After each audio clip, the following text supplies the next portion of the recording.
Welcome to Veterans Archives, where we are dedicated to preserving the stories of our nation's heroes. We hope you enjoy this story. Be sure to hit that subscribe button, like and share our videos. Check us out across all social media. Be sure to like and share those pages as well. And for more information, go to www.veteransarchives.org. Good afternoon. Today is Wednesday, April the 9th, 2025. We're here with Bazella Bruce Rainey, who served the United States Air Force. So good afternoon, Bruce. Good afternoon. It's great to have you here. So we'll just start out real simple this afternoon, and that is, when and where were you born? I was born on March 5th, 1943, in Clarksdale, Mississippi. It's a city in Coahoma County, about 75 miles or so south of Memphis. Okay. You live in Mississippi most of your life then? No, actually left in my late teens. Okay. All right. So did you stay like in the same area up until that point? Most of my time was spent in the Mississippi Delta until I joined the military. Okay. All right. Well, tell me a little bit about growing up. Did you have brothers and sisters? What was it like being a kid in Mississippi? No, I would have had one sister who was stillborn, but I grew up as an only child. Interestingly enough, I was reared mostly by my grandparents. Okay. And a step-grandfather who I don't think could have been any better of a grandfather had he been my natural grandfather. He was my mother's stepfather, and I think she loved him about as much as I did. So he took really good care of you. Mm-hmm. Yeah, there's something about grandparents. I know my grandparents raised me for a few years. There was a closeness there. What are some of your best memories of them?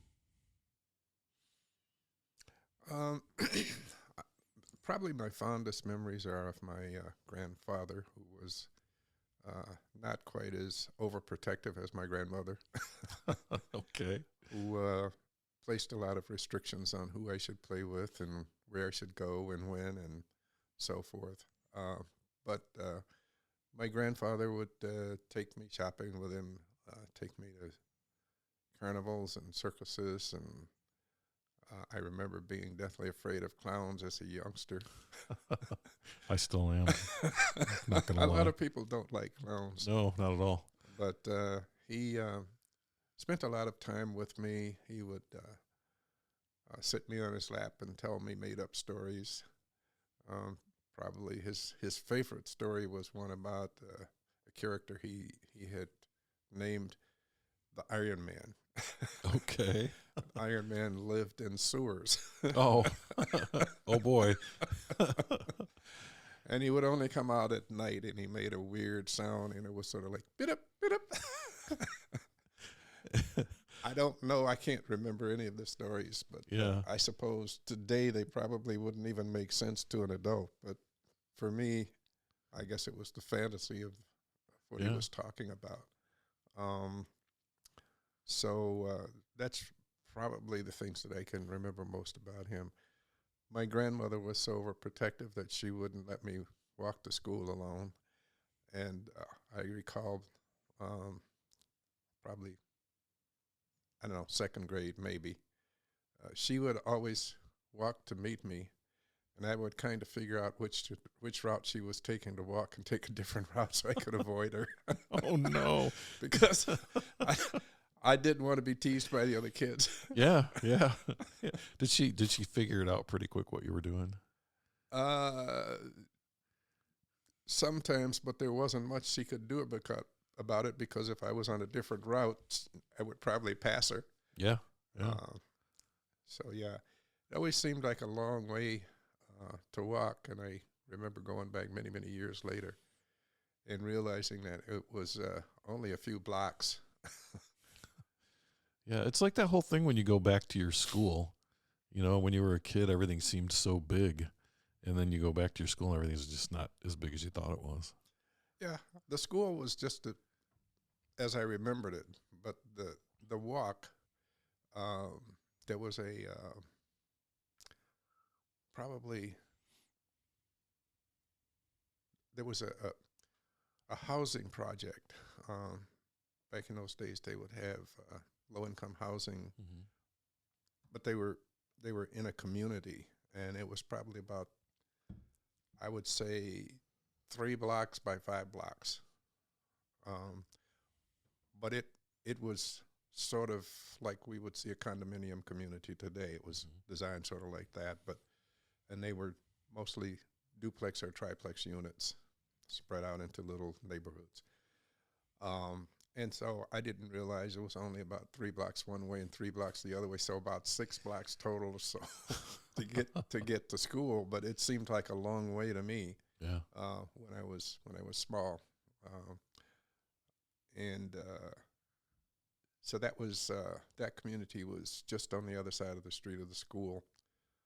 Uh, I I was originally baptized Methodist, but grew up Catholic. My parents enrolled me in a Catholic school in the city of Clarksdale, where my grandparents lived, and so therefore I spent most of my school years with them. Mm-hmm. Sometimes I spent summers. Well, most of the time when I was smaller, I spent summers with my parents. But as I got older and began to be enthralled by a swimming pool, which was there in Clarksdale, I wanted to spend more time in the summer there so I could hang out at the pool, Right. which was only a block away. There was a lot of history in the town that I grew up in, specifically around blues music. Mm-hmm. Um, a lot of well-known musicians have come from that general area, but perhaps more blues than any other. I should say blues and rhythm and blues than any other genre of music. Um, a lot of famous personalities uh, happen to be around there, and even today, Morgan Freeman has a business establishment there in Clarksdale, Mississippi. Oh, okay. It's called Ground Zero, and I guess this past year there was a pretty large New Year celebration in there, and I guess some of it was. I don't know if it was actually telecast, but someone sent me a video shot of some of the happenings. Yeah. It's kind Uh, of cool when things happen in your hometown like that. yep. Well, folks, probably some of the better known folks were Sam Cooke was born in that area. Mm-hmm. Ike Turner.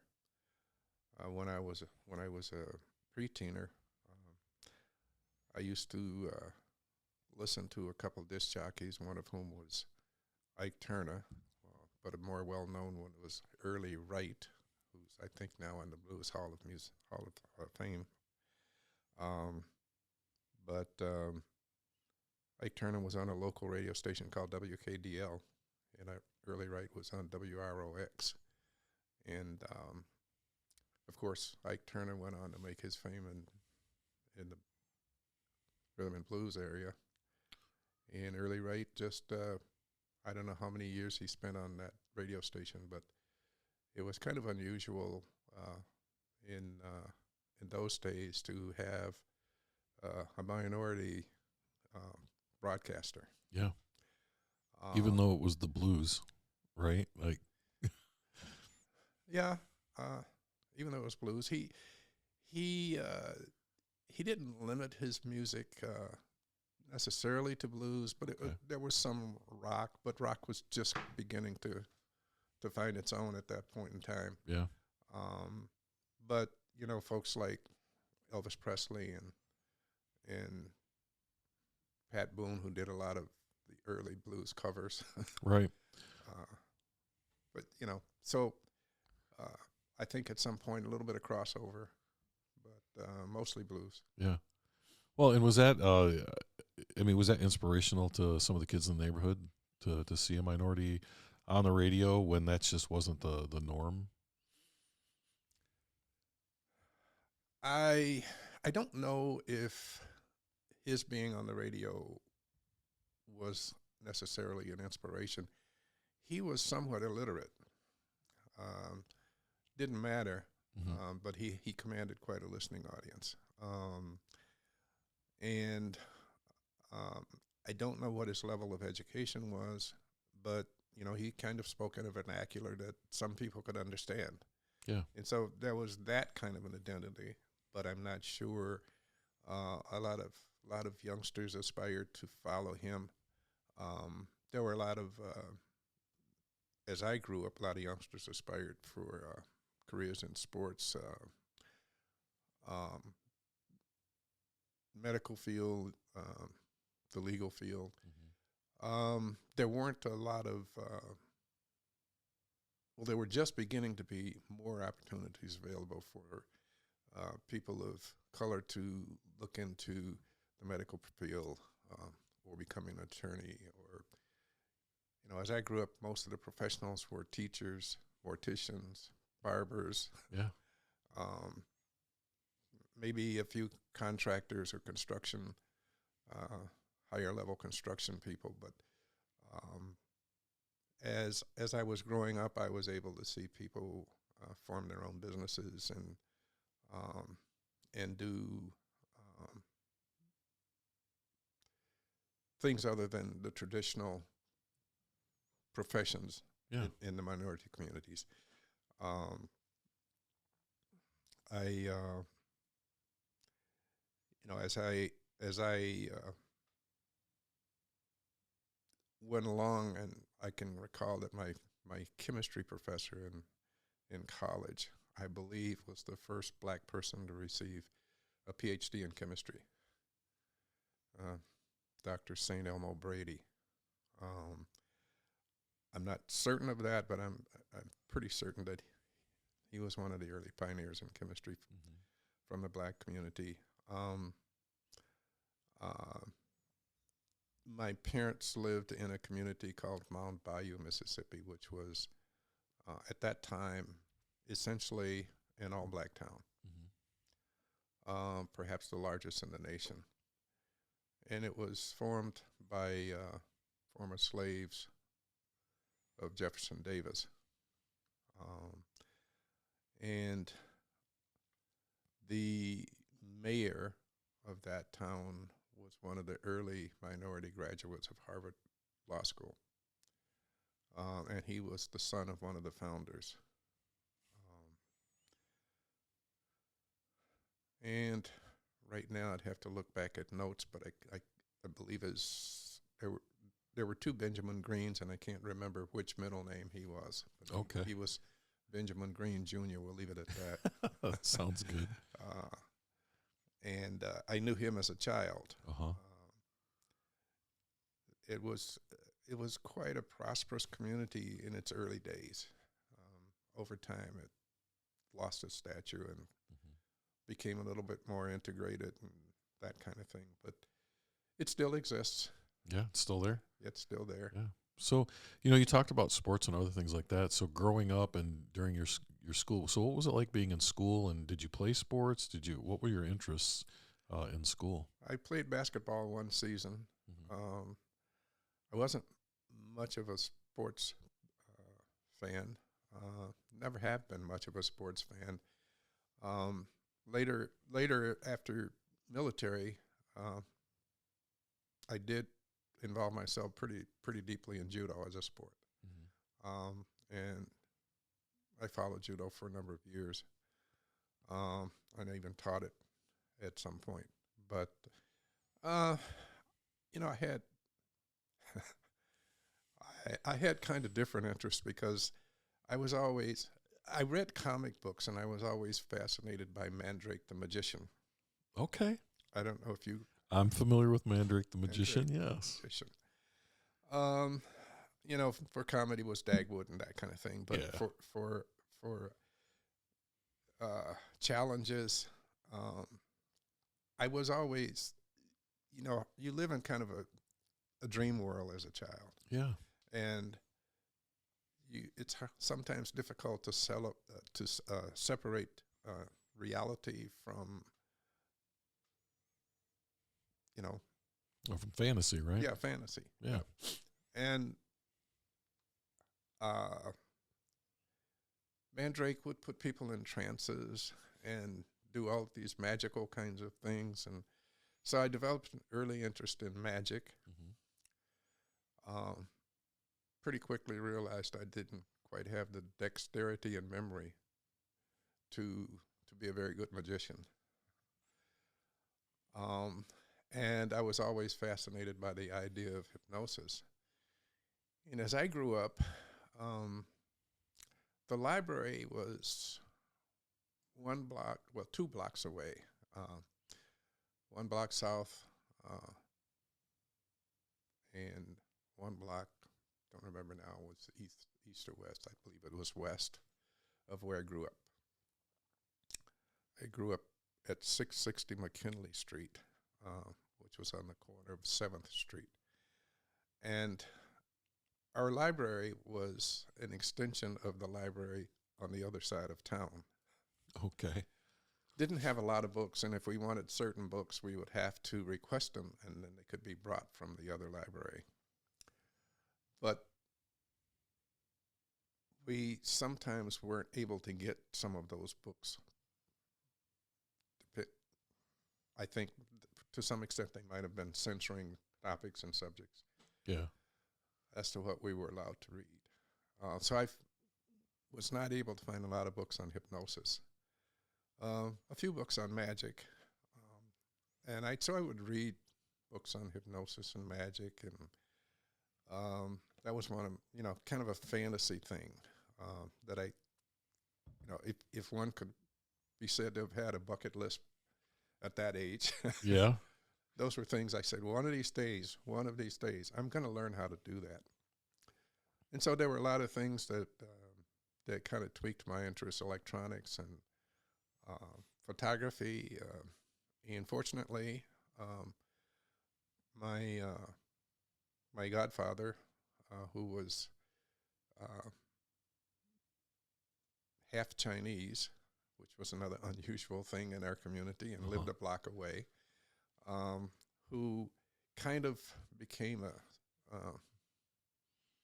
surrogate father figure for me, because he involved me in things that my grandfather didn't. My grandfather was kind of a stay-at-home guy, but he would spend a lot of time with me doing things. Right. But my godfather I always refer to him as Mr. BT, which is everybody called him BT. Yeah. And excuse me, believe it or not, I didn't find out what his initials stood for until his death, when I saw his obituary. So what did they stand for? I'd have to look at my notes, but okay. but I do have that. I can't recall the name now, but it was I always thought it was kind of an odd name. Which is probably why they called him BT, right? Yeah. His son Daryl, he would spend a lot of time with me. Daryl eventually became, well, to take a step back, his father and he worked together in a interior decorating and carpentry business that Mr. BT owned. And Daryl later became a self-taught engineer because there weren't too many places he could go to school. Right. And I remember him having this book about 4 or 5 inches thick that he taught himself from. I can't recall the title of it. And he worked for companies like Delco and RCA, moved away to Kokomo, Indiana, which is essentially where he passed away. I'm still in touch with his wife. They divorced some years later. But I remember the first time I ever had chili was with his wife. And I've liked chili ever since. It was some good chili, huh? Yeah, it was really good chili. Yeah. And she's still alive, and I still communicate with her. She's almost blind now, pretty much almost completely blind. But Daryl taught me a lot about photography and a lot of basic electronics. I'd spend time with him. He had a workshop at the rear of his house, and they lived in a very small house. And I recall him building an enlarger from an old bellows camera. I can picture that. And so he was able to control the aperture and exposure settings for his enlarger.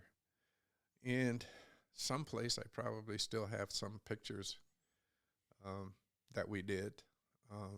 The last birthday party that I can recall was my 12th birthday party. And he did pictures of that. And I've taken to writing about some of my experiences along the way, and some of those pictures are actually in the document that I've been putting together. But yeah, so those were some of my desires, to learn. And as a result of that, I later did become a professional photographer, owned a studio for a brief period of time, primarily portraits. I did school pictures for, at that time, the largest school picture firm in the country, which was School Pictures Incorporated out of Jackson, Mississippi. Pardon me. And in the interim, ran a studio where I had taught some high school students to fill in for me when I wasn't there. And I did proms and senior portraits, and taught myself to hand color photographs with transparent oils. Yeah, so some people don't realize this, but it used to be like all you had was black and white, and you could get it colorized. I remember my grandparents had like portraits done, and they had them colorized. And that's an art and a science, is it not? Well, typically you take a black and white photograph and use a sepia tone paper. So when it was printed, it would have a brown tone, which would give warmth for coloring. And you'd use transparent oils, probably some 200 different shades of colors. And you would then start to tint, essentially, the picture. And you kind of start off with shadows and things like that, and then build it up. You'd use a lot of Q-tips, wool fleece to smooth out the tones, and over time you'd learn how to blend all those tones to get an appropriate flesh tone and that kind of thing. And then people started to brush backgrounds in to give it more of a canvas. You put it on a canvas paper instead of the regular semi-matte, or it would always be a matte or semi-matte paper, but because the glossies wouldn't hold the color. Right, they just come right off, wouldn't they? Right. So you do that, and then eventually some artists start to actually take those and blend brush strokes onto the photograph to give it more of a formal hand-painted. Yeah, like somebody, portrait. like it was a painting that way, yeah. Yep. But most of them that I was around were people who had more artistic talent than I did, would brush in backgrounds. I tried it a few times, but you need to know a little bit about art. Yeah. The company that I worked with, School Pictures Incorporated, also had a portrait studio, Howard Pippin Studios. And I've unfortunately not been able to find much information about either of those on our great internet today, because I don't remember an awful lot anymore. But, there were two of us as minorities that worked for the company. The other was a school teacher who taught art. And he worked when we were not on the road. He worked in the studio painting portraits. He did both types. And of course, these would be like 16 by 20s, 20 by 24s, like what you have on the wall over there. Yeah, the big pictures. Yeah. People, it was a pretty high end studio. I worked in the darkroom processing prints and film because they also ran a commercial film development operation. I mean, all aspects of photography. And so there were the two of us there. I had some interesting experiences with that because when we're on the road, there were very few places that I could stay, that I could, even though I had an expense account, I couldn't use it that often. But that expense account kind of saved me quite a bit because we got per diem. And so I'd arrive at a school, and the first thing I'd talk to the principal and say, do you know of anybody who takes boarders? And so that'd get me a night and a meal. And they would charge $7, $10 a night or whatever. Yeah. Not much. And I don't remember what I got for per diem, but I made money off of it. That's the beauty of per diem if you use it the right way, right? So I want to hold that thought. I want to back up a little bit though. So before we get too far ahead of ourselves, I do want to talk about. So did you graduate from high school then? I never graduated from high school. When I was 11th grade, I took an exam, and that exam qualified me to enter college and bypass the 12th grade if I wanted to. Wow. My parents they were both professionals, and my father was at that time a high school principal. My mother was an extension home economist for the Department of Agriculture, working with the Extension Service. And so they had to always go away for summers to do workshops and in-service training kinds of things and so forth. Right. And they left the car with me. I was 15 years old. In Mississippi at that time, you could get a driver's license at 15. So I had a driver's license. They left the car with me. I was with my grandparents. And I got this letter that told me I had passed this exam. And as typical youngsters want to get away from home, I had, my parents had always prompted me to save money. And I had quite a bit of money put aside. And I took my money and I went down to Jackson, Mississippi to Tougaloo College. At that time, Tougaloo Southern Christian College. And enrolled in college and started during the summer session. At 15? At 15. You know, I got to tell you, that's pretty impressive because a lot of 15-year-olds that I know would take their money in that car and you wouldn't see them again until they were out of money and the car was wrecked. So that's, wow. It was too young, though. Right. And having been overly protected so much of my life,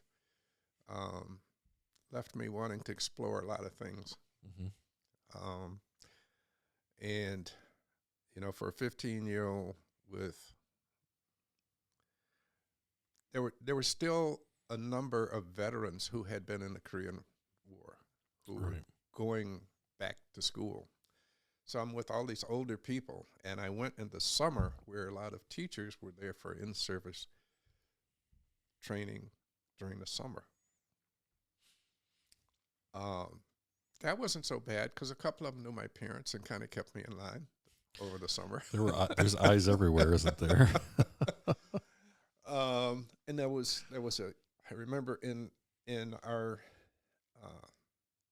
dormitory, it was a small school, they had matrons, dorm mothers, and that kind of thing. And yeah. So there weren't many of those there during the summer, And so there wasn't a lot of discipline of the same type that was there during the fall and spring sessions. So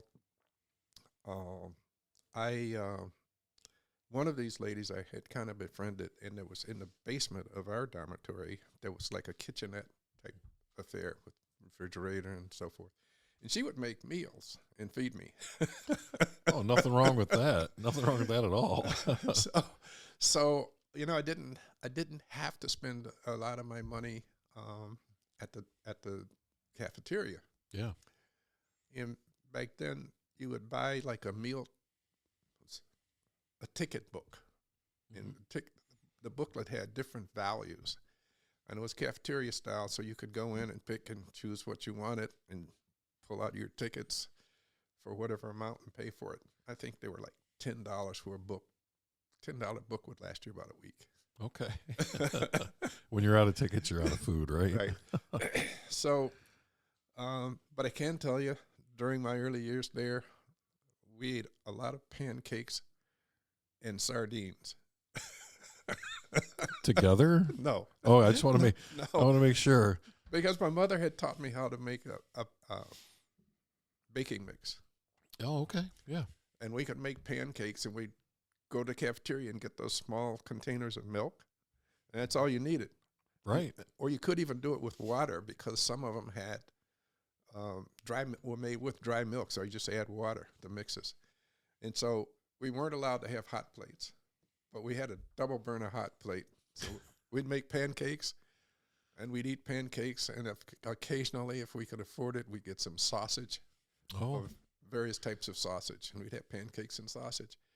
When we were pretty low on money, I think back then a can of sardines was like 15 or 20 cents or whatever. And we'd get sardines, and I won't tell you the nickname for them. It's not something we can probably say for the public.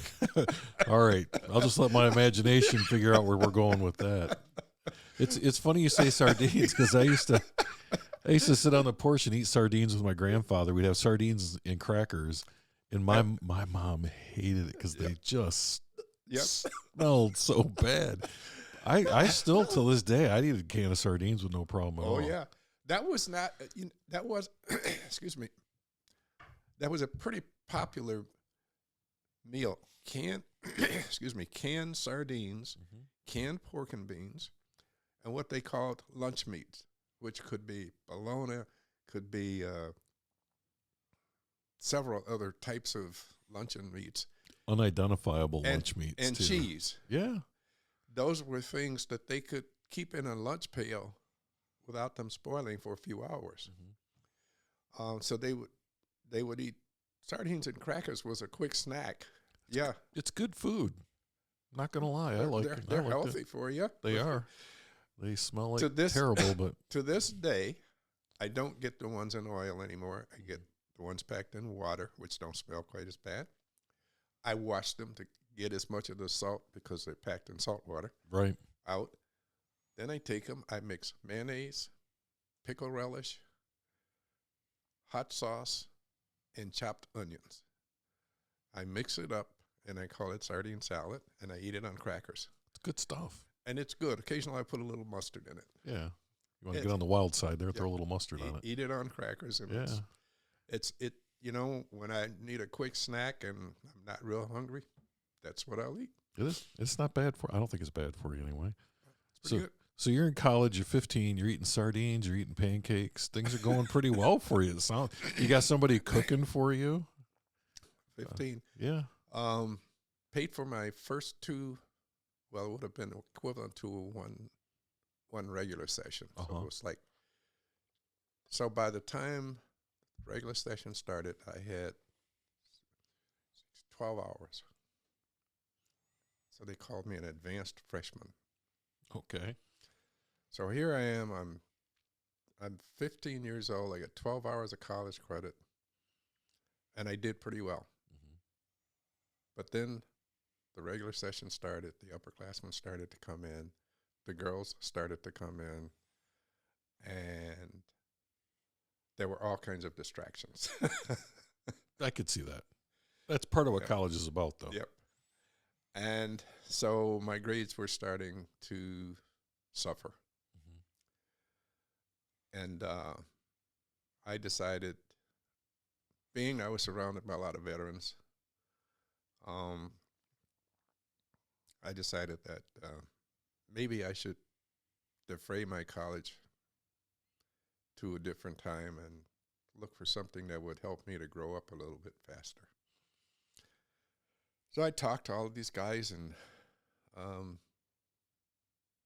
I think the deciding factor was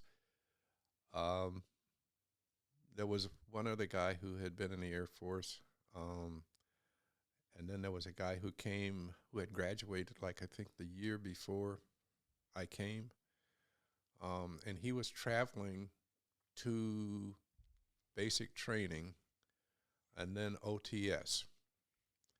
And his name was Franklin Cerruti. He's still alive. There's some interesting things I'll get into a little bit later about him. But at any rate, talked to him extensively about what he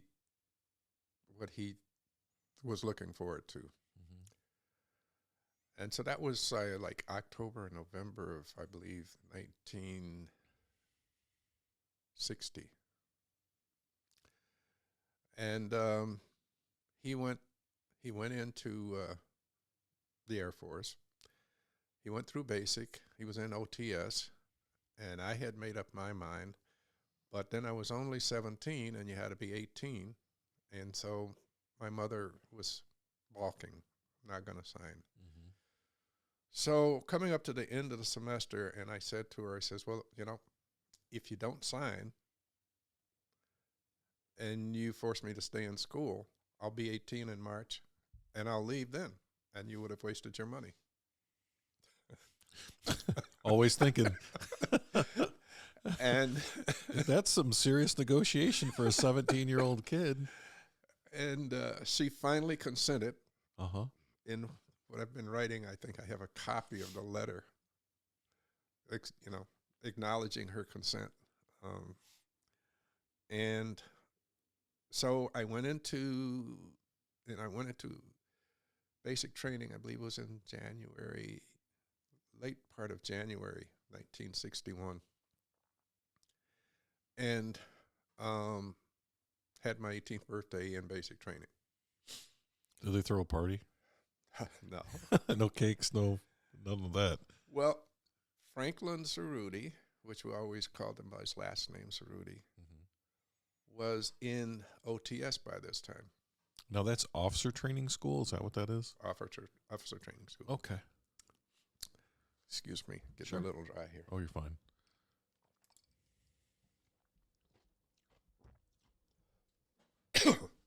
So, somehow, I guess through base locator or whatever, he knew I was coming in, so he was looking for me, and he found me. And so, pardon me, I think it was about my third week in basic, because I only spent 5 weeks. Third or fourth week in basic, we got base liberty. And we could go to the service halls. So we met at one of the service halls. And so being aware of they call it when they're not allowed to associate. Oh, yeah, the separation of the ranks, right? Yep, right. Yeah.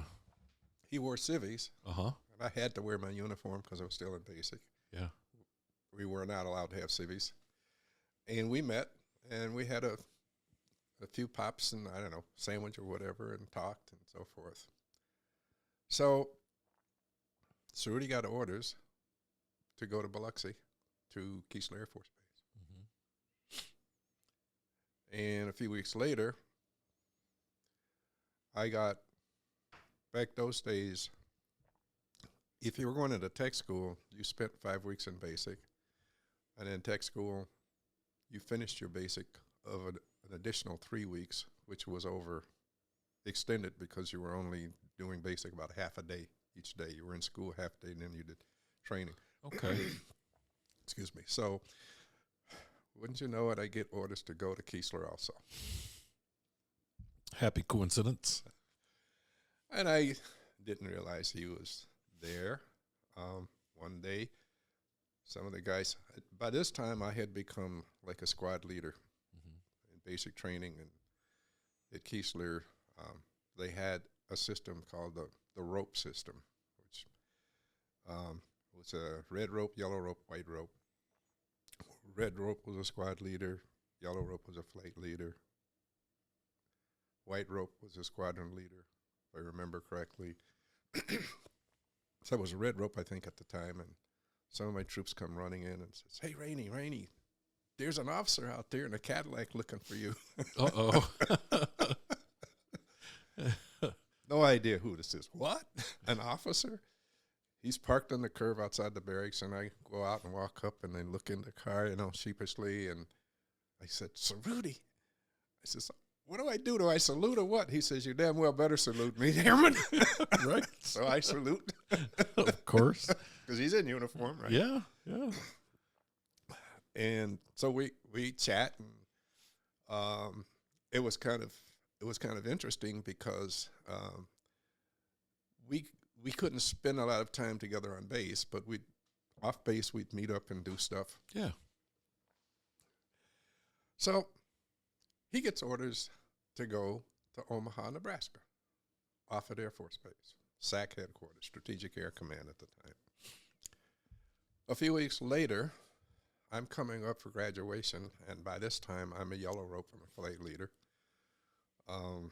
And interestingly, if you were a rope, you had pretty close to NCO privileges. We couldn't go to the NCO club, but we could leave base, come and go as we pleased, so forth.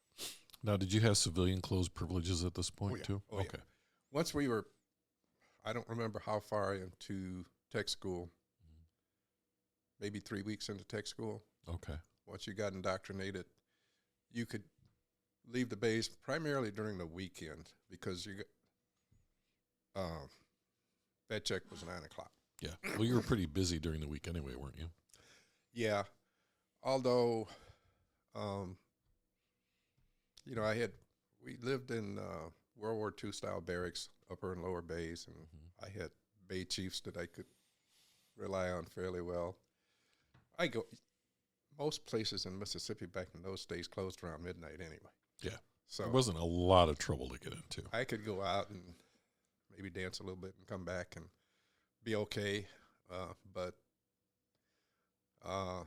Reveille was real early in the morning because I had to get my troops out. Yeah. But anyway, I got orders for Grand Forks, North Dakota. I thought, don't want to go there. It was like 1 or 2 weeks before graduation, and we had one more exam. So I flunked my exam. Now, what were you going to school for? I don't want to derail this topic. I just wonder what was your specialty? It was called SAGE, which stands for Semi-Automatic Ground Environment. It was the Air Force's first, maybe even the nation's first computerized radar system. Okay. It was under NORAD, North American Air Defense Command, and it was a part of the early warning system for like missile attacks, things like that. Nuclear attacks, missile attacks, whatever. Yep. Okay. And so I thought, well, some of the guys had told me, well, if you flunk your test, you'll get new orders. So I said, eeny, meeny, miny, mo. I didn't know what I wanted to do, but I didn't want to go to Grand Forks, North Dakota. So I said, well, right. I could get worse. I could get Thule, Greenville, or Alaska if I flunk. But anyway, I did. So it takes several weeks to get new orders. And so at that point, I was due to get the white belt. It would have been short-lived anyway. Right.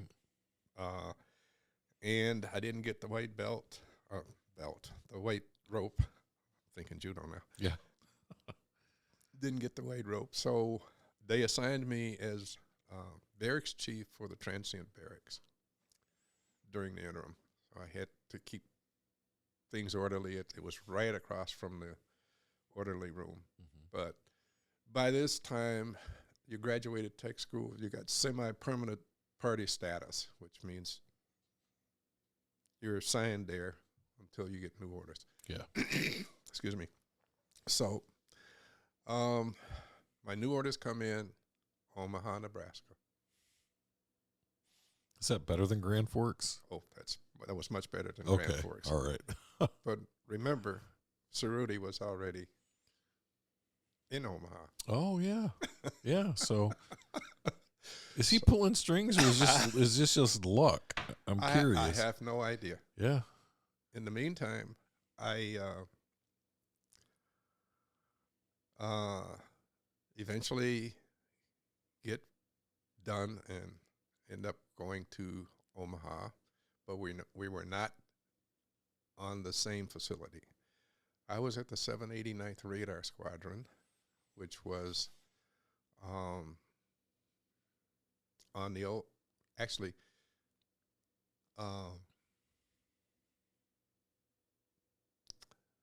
Offutt was not, it wasn't really in Omaha. It was outside of Omaha. Yeah. And where I was in Omaha, but on the other side of town, probably about 20 to 30 miles away. And we were like part of the primary air defense for Offutt. And that surrounding area. We were part of the Sioux City Air Defense Command at the time. And I was there a few weeks after, maybe a few months after he was there. And we, of course, met up again. In the interim, I had become married, and it was kind of funny because we would get into our civvies, and he would take me out to the officers club at Offutt. Not many chances of anybody knowing me out there. Yeah, true. And I would have him to the NCO club on our site. We only had one service club on our little site, which was an NCO club, but everybody went. Officers, airmen, NCOs, everybody had privileges to go there. It's just a different level of membership. Yeah. And if I recall right, I think we had to pay like $10 a month or something like that. But anyway, so we did that, and then when my first child, my daughter, was born, he and his wife Jackie became godparents. Oh, nice. Of our first child. And from that point, I went overseas after 2 years? Yeah, I went overseas, and I lost touch with him. Didn't find him again until many years later. He and Jackie became divorced, and he remarried. And as far as I know, he's still alive. I spoke to him a few months ago, and his new wife. But the internet's remarkable when you want to find people. Yeah, it's been a great help. That's definitely for sure. So that was kind of an interesting aspect to my military career, short career. How long were you in total? 4 years. Okay, so you did your time in Omaha, and then how long were you overseas? A year. Okay, where did you go overseas? I was in the Okinawan island chain on an island called Miyakojima, which is about roughly halfway between Taipei, Taiwan, and Naha, Okinawa. At the time, it was supposed to be remote service, but I recall there were about 80,000 people on the island at the time. And it had one major city and a couple smaller villages. The people there was just amazing. I liked it so well till I went back 52 years later. Oh, had it changed much? I couldn't recognize it. Yeah. The airport when I was there was just a strip with a little shack where they would sell tickets. and I don't remember how often the flights were, but they weren't very often. What's called CAT Airlines, which was actually run by the CIA. Civilian Air Terminal, I think was what it stood for, CAT. Oh. And there's quite a bit of information on the internet about that whole situation. But that was the commercial airline, and when I went back, there was fairly good-sized airport. Yeah, legitimate airport with planes and everything, right? Probably about the size, maybe half the size of Lansing's airport, maybe. Yeah. I don't know. Yeah. Very nice little airport. And I couldn't recognize where I was.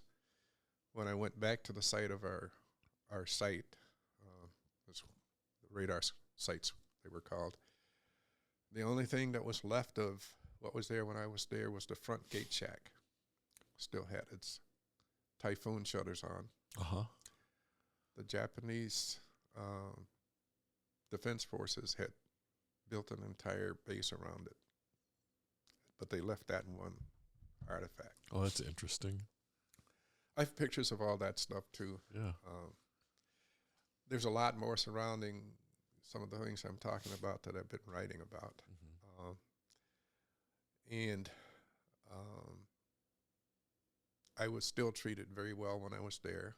I was only there for 5 days. In 5 days, I appeared in their local newspaper twice, the Miyako Mainichi.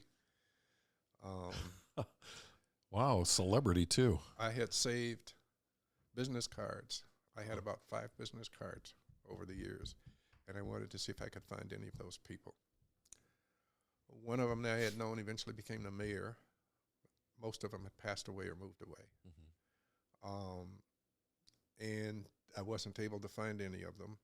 But during that process, I was able to find the wife of our chief cook when I was there, and his son. His son worked for a recycling company there, and his wife had worked on the site as well. I think she worked as a housekeeper in the officers' quarters. I didn't know her, but I knew his father was called Lucky. I did know him. I didn't see him very often because he was always back in the kitchen. Right. But I knew who he was. And so my hostess, when I was there, I couldn't have found a better, she ran a bed and breakfast. But she was pretty well known, and she just took me anywhere I wanted to go. I had asked about renting a car, and she said, well, we can talk about that when you get here. So she had found some car rental pamphlets and stuff she gave me. But then after I was there the next day, she said, don't worry about that. She told me that she had talked to the newspaper and they wanted to interview me. She says, I'll make sure you get to wherever you want to go. That was nice. So it's like I think it was the second day I was there, the newspaper editor came. And so he put this big article in the paper about when I was there, and a picture of me then and a picture of me when I was there. If you recognize this person, contact the newspaper. Well, they had arranged for me to be at the newspaper offices the day after I think that article appeared. And about 5 people showed up.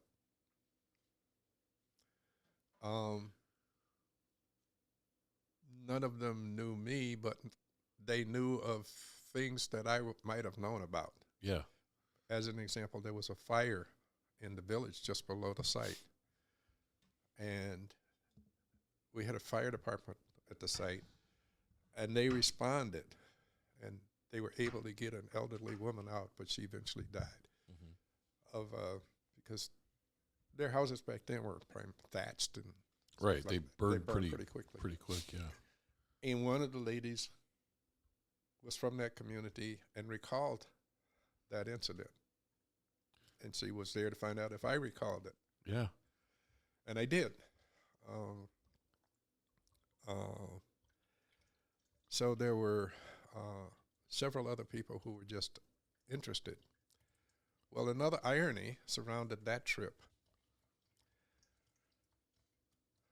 At that time, I was working for the Department of Technology, what's it, DTMB, Technology Management and Budget. Okay. It's been a while now, so Yeah. I Oh, don't that's fine. think back. But anyway, it was Veterans Day that year, and our department had asked veterans to write a synopsis of their service. Mm-hmm. And they published it on Veterans Day on the intranet. And almost immediately after the thing was published, I got a phone call from a young lady who said, you know, all my life I've never known anybody who knew about this island that you said you were stationed at, Miyako-jima. She said, my mother is from there. Oh, jeez. And I said, I've been trying to plan a trip. Maybe you can help me. Right. Right. And she was helpful. And I met her mother and her sister and her daughter and two sisters, actually. And we met and we talked. And so I was able to plan the trip. Well, my wife is Filipino, so we were going to go to the Philippines, and part of my trip was going to be we would travel separately on the trip there. I would go a roundabout way through Miyako and meet her in the Philippines. Uh-huh. And she would travel directly to the Philippines and spend some time a week with her folks first, and then we'd travel back together. So that worked out. And I got there, and one of those people who showed up was this young lady's aunt, who lives there. And she lives in probably the nicest house on the island. And then I come to find out that my hostess, I don't know, I never quite understood whether it was her father's company, but at any rate, the company that she had worked for was an architectural company that had designed the aunt's house. Oh. So they Wow, knew each other. That's a small, it's a small island, but that's a small world right Yep. there. That's funny. And so when we found the Cooke's wife and son, they invited us to come out, and the time we could go, he was at work, so we showed up at his workplace, which was only maybe 5 minutes from where he and his mother lived. And so we went there and we talked and we took some pictures and so forth. And he said, come on. We followed him to his mother's house because she wanted to meet me. And so she came out and she had some, I don't remember some goodies that she offered me. Yeah. And he ran into the house and he came back out, and he came out with a military serving tray and spoon, the metal trays that we used to eat on. Yeah, I remember those, yeah. And a spoon from the base when his father was in charge. Uh-huh. Apparently, when they closed it and gave it back to the Japanese, they gave him a lot of utensils. Uh-huh. And he gave it to me, and I have a picture of him presenting that to me to bring home, which... I mean, there were several incidents that kind of took me to tears while I was there. Yeah. I couldn't believe the welcome and the attention and everything that, all of the kindness that they showed me. The night before I was to leave, they threw a party. And there were, I don't know, maybe 10 people. And there was a band playing traditional instruments. And they played the national anthem for me on their traditional instruments. That would have been really cool to hear. Yep. I have a recording of it. Oh. And then the next day, Keoko, my hostess, took me to the airport. And there were about 10 people at the airport to see me off. It's just like you expanded your family almost. And I was able to stay in touch with her for a while, but none of the other folks really followed up much. Yeah. I had hoped to be able to stay in touch with the editor, who had spent a lot of time in Australia, and he spoke almost perfect English. But it just didn't work out, and now I've kind of lost touch with Keoko. I think she has a presence still on the internet, but she's not responsive very much anymore. And then she moved to one of the other islands, so I don't know how much she would have been able to help me with keeping in touch with some of those people. But she did, in the immediate period after, send me some other historical information that I've been able to use. Well, So, and I want to back up a little bit too. So you were there for a year, right? And I mean, what a great experience to go back and be welcomed like that, and maybe not to see the people you knew, but to see people who knew the people you knew. That's sometimes even better. So so this was an unaccompanied tour then, if I'm not mistaken, right? Because of where you were at. Your wife didn't come with you? no. Okay. So she was back home for that year. No. You recall, I said she traveled to the Philippines, and I traveled there. Oh, no, I'm talking about your when you were stationed there. Yeah, your initial tour. Yeah. No, I was there. My marriage, my pretty new marriage, went kind of on the rocks while I was there, which is a different story that I don't really want to get into. And that's fine. But a lot of it centered around incidents with my young daughter at the time. While I was in Okinawa, I think I had 3 visits from the Red Cross with incidents back home. Wow. And ironically, again, on one of those incidents, I was on the main island, Okinawa. While I was there, I kind of served as a chaplain's assistant, and I would make trips back and forth for supplies and that kind of thing to the main island. And on one of my trips, I was walking to the gate at Naha. Our squadron was stationed out of Naha Air Force Base. I went in and out of Kadena when I landed and left, but I was walking toward the gate, and I heard somebody yelling, "Rainey, Rainey, Rainey." I turned around, and here's a young man from my hometown whose father had been the principal of the school that my father retired from. Okay. And he said, "I knew you were here because I work in the comm center, and I saw some messages for you." Of course, I'm sure he knew and a lot more than he let on, too. Oh, yeah, of course. But that was interesting. Yeah. Another. Yeah, it's as big as the world is. It's kind of small sometimes. And then when I was in Okinawa, first or second time I don't remember, maybe it was when I arrived there. We're going through processing, I met this young second lieutenant, and we started talking, and I found out that he had gone to school in Jackson, Mississippi, same as me.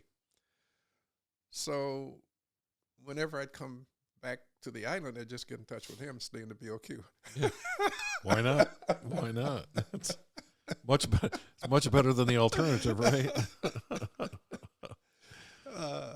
It was just all of these things, that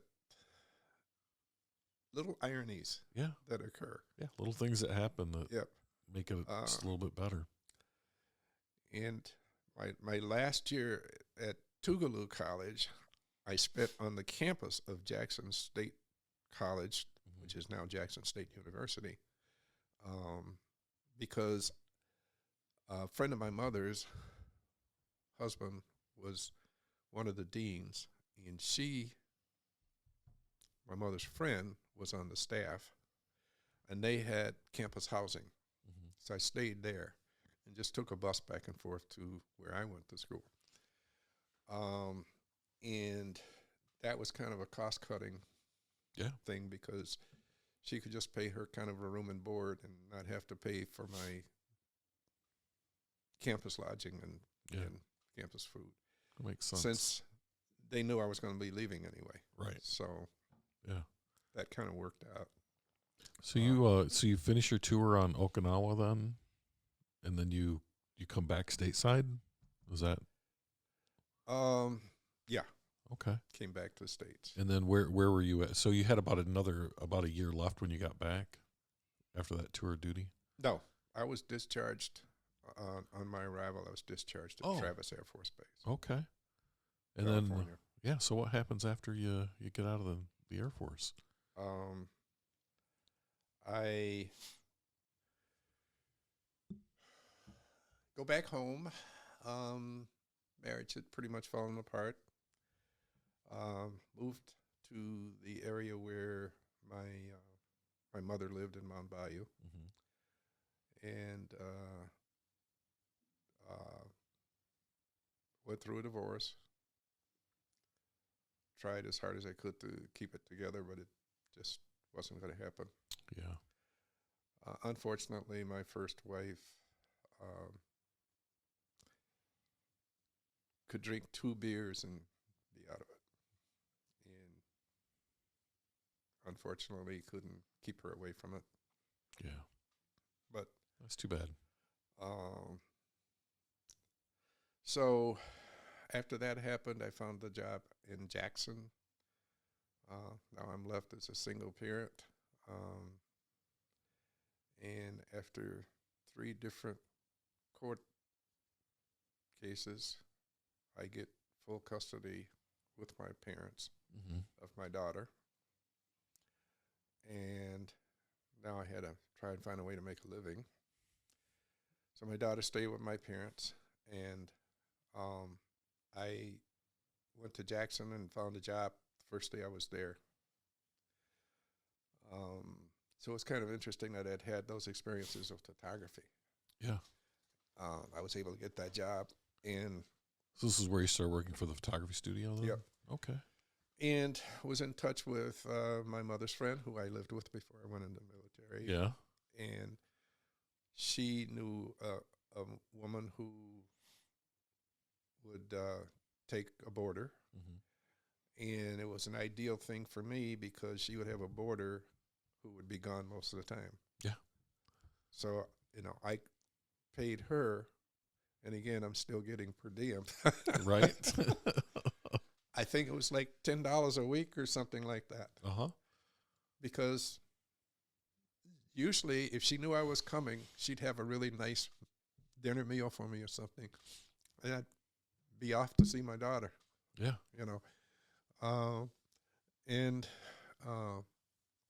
So I traveled all over the state of Mississippi and lower southwestern portion of Alabama. Okay. From Birmingham down to Mobile. Yeah. And all the way across the state of Mississippi. I mean, I could be on the Mississippi Gulf Coast today and then required to be in the Mississippi Delta tomorrow, 300 miles away. It's a lot of traveling. I can honestly tell you there were times that I could remember stopping at a traffic light in a town and not having remembered the last 100 miles. Yeah. That's a little scary, isn't it? Yep. Yeah. I'm at a stoplight and all of a sudden, like, I'm looking around, where am I? Yeah. And I guess later on I found it's called road hypnosis. Yeah, it has something to do with the way your brain processes things, right? Like I used to work in Mount Pleasant, and I remember I can remember leaving work and I remember getting home, but I don't remember anything in between, and that can be terrifying. You're so tired. Yeah. That didn't happen too often, but it did happen a few times. Yeah. I can recall another incident that happened. I was on the Natchez Trace. I don't know if you know anything about the Natchez Trace, but I it, don't. it runs from, like, I believe, Natchez, Mississippi, all the way to someplace into Tennessee, and it was an old Indian trail. Okay. And it's perhaps the longest national park in the country. That highway is a national park. Oh, So when you travel on it, you're not allowed to stop and only can get off certain places and so forth. right.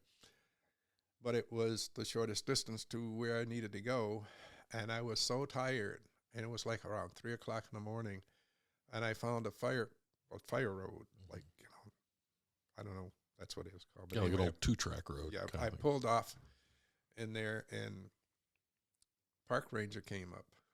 Now, mind you, this is not a good time to be out on a lonely road by yourself as a minority. Right. But he was a national park ranger, and he tapped on the window and says, "Are you okay?" "Yeah, I'm okay." He says, "You know, you're not supposed to be here." I said, "Yeah, but I was so tired." And I told him what I was doing and where I was traveling. And I said, I had to get some sleep. And he says, "Okay, I tell you what." He says, "When do you have to be back on the road? Where you got to go?" And I told him. He says, "Okay, I'm going to keep an eye on you. You just sleep." And because he said, "I'd rather you do that than I have to pick you up off the highway." Yeah. That's really nice of him. So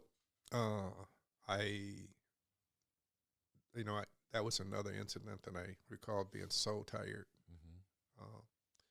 traveling. I don't envy anybody who has a job on the road anymore. No, not at all. And how long did you do that job? Almost 2 years. Okay. It's just some people think traveling is just so great, But then when I started to work after I finished college, I traveled quite a bit, and living in and out of hotels is not fun.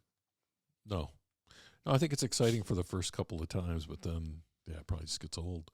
So what did you do when you left the photography business? Well, let's see. When I left School Pictures Incorporated, I was traveling and living out of Jackson, Mississippi. I moved back to Mound Bayou. And at that time, President Kennedy's, it was Johnson's program at this point, was the poverty program. There were several poverty programs that had been initiated, one of which was Neighborhood Youth Corps.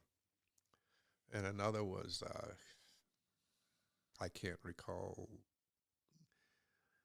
they fell on an umbrella called Community Action Programs.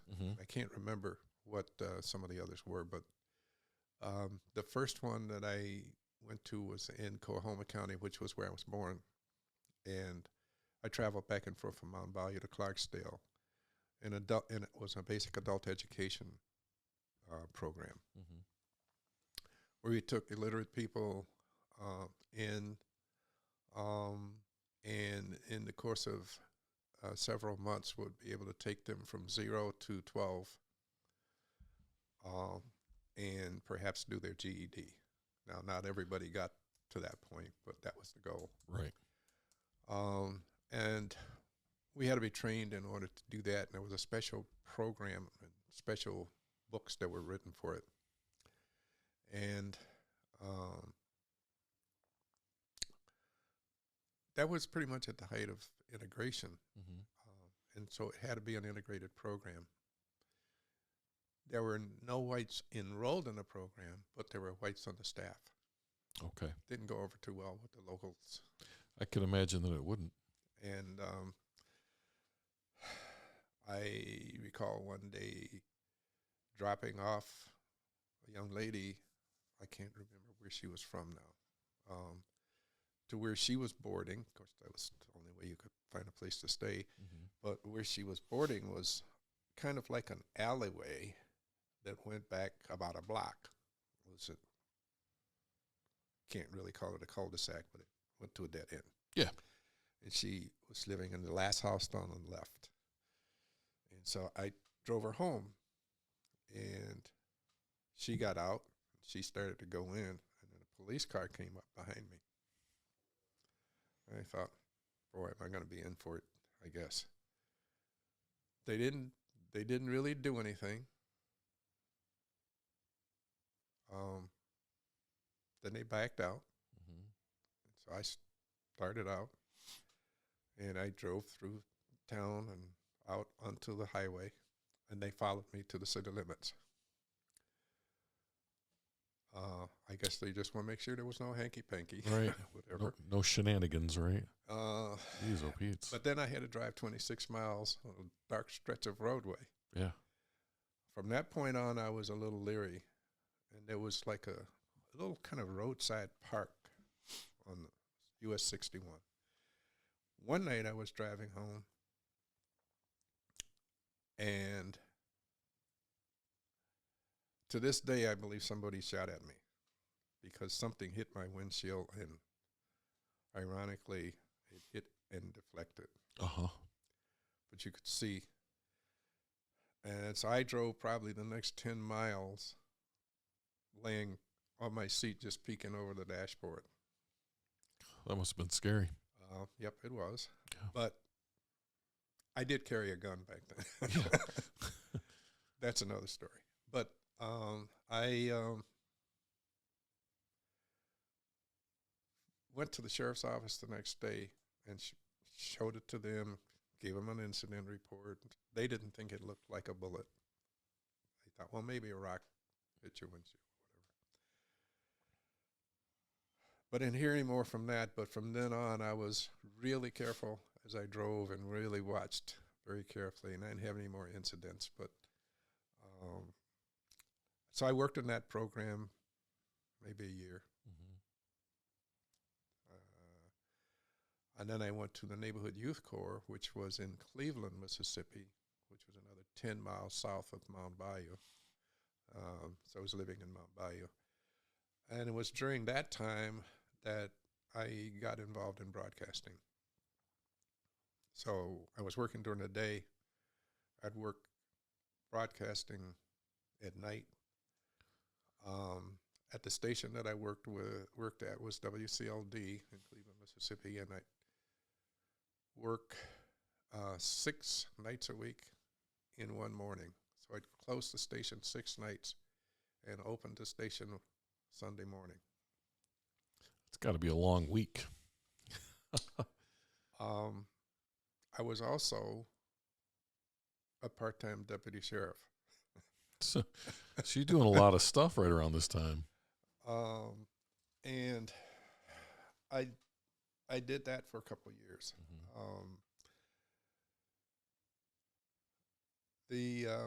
When I got that job was there was a high school teacher who's 90-some years old now, who on Saturdays broadcast from the station, but from the studios, not as a control operator.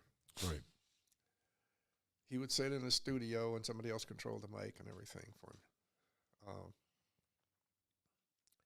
And essentially what he would do was he would buy that block of time and he would sell commercials to local businesses, predominantly minority businesses. Mm-hmm. And some of it would be church groups. They might take a block of 15 minutes or half an hour. Whatever. Right. So he would run that, and he had to go off for training. So he was a school teacher, so he had to go off for some training and ask me if I would sit in for him. And I was always kind of shy. Mm-hmm. And I thought, I don't know. And he says, well, all you have to do is sit in front of this mic like I'm doing right here. Yeah. And talk when they give you the cue, How hard can it be, right? And I says, well, what would I say? He says, well, you have commercials to read and things like that, and I'll take care of all that for you. Mm-hmm. I said, well, okay. So then he was supposed to come back at a certain time, and he extended that time. He said, I can't come back when I'm supposed to. So in the midst of all this, the general manager was talking to me and asked me if I ever thought about going into broadcasting and stuff like that. And I said, no. And he started to explain to me, well, you if you really want to get into it, you have to get a license. Then you need to get this license. You have to travel to New Orleans and take a test and so forth. Okay, why is he telling me all this? So it was like, I think it was the last day I was supposed to be there. He calls me into the office, and during that period of time, Mississippi had been a totally dry state, even though you could get whatever you wanted. Right, you just couldn't get it legally. Right. Yeah. And they were doing a referendum to make it legal. Uh-huh. So he had this 5-minute piece that he wanted me to read. He said, "Would you mind doing this?" And I think it wasn't, well, it was pretty pro doing it, but it was not very partial that way. Yeah. And, just kind of laid out the advantages of having it legal and the disadvantages and so forth. I said, so it was about a 5-minute piece. So I did it. So when it was done, he called me into the office. He said some of his board members had called. I wanted to know who I was. So he said, so we've been thinking about maybe making a place for you. I said, oh. He says, yeah, but we're going to have to put it before the board. We have to do some juggling around to see what we can come up with. So I said, okay. So he said, well, it's going to be a few weeks. Mm-hmm. He says, but in the meantime, you should consider taking that test. He's really pushing you to get this license. So New Orleans is a long way. Yeah. I had a friend whose family was fairly influential in Mound Bayou. And there was really no Democratic Party at that point in time in Mississippi. Mm-hmm. It was like the Dixiecrat Party. Right.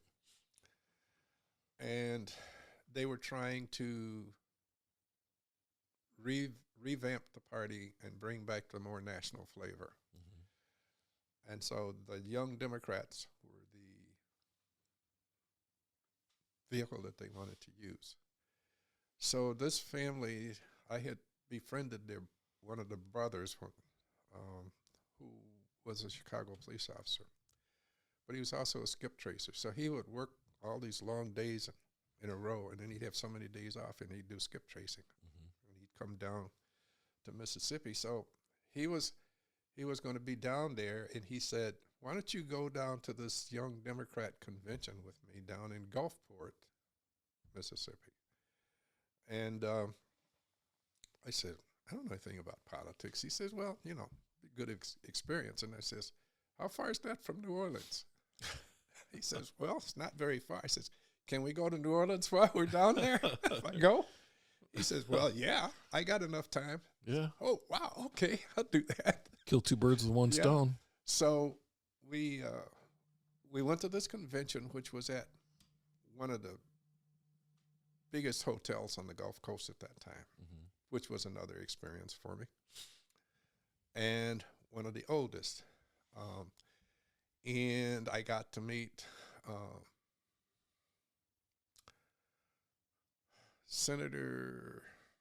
Michigan Senator, his name's escaping me right now. I'd have to look at my notes, but anyway, quite well-known Michigan Senator at that time. And then the other one who later ran for, I remember, president. I believe it was from Minnesota. I can't recall either one of them's name right now. That was a while ago. Yep. But anyway, I got to meet both of them, and which was pretty interesting for me. I can recall as a youngster, many politicians coming into Mound Bayou mm-hmm. for rallies and that kind of thing, but not really knowing who they were. Dawson is one name I can recall.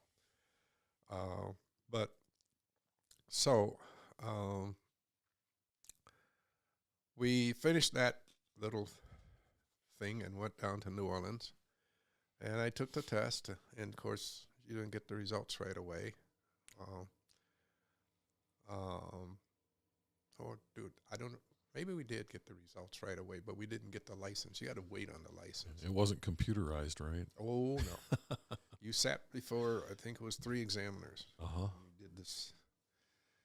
But anyway, I got the license.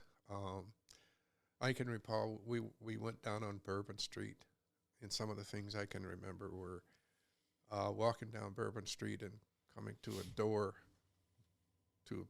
3 big guys would stand in front of the door. Couldn't go in. Oh.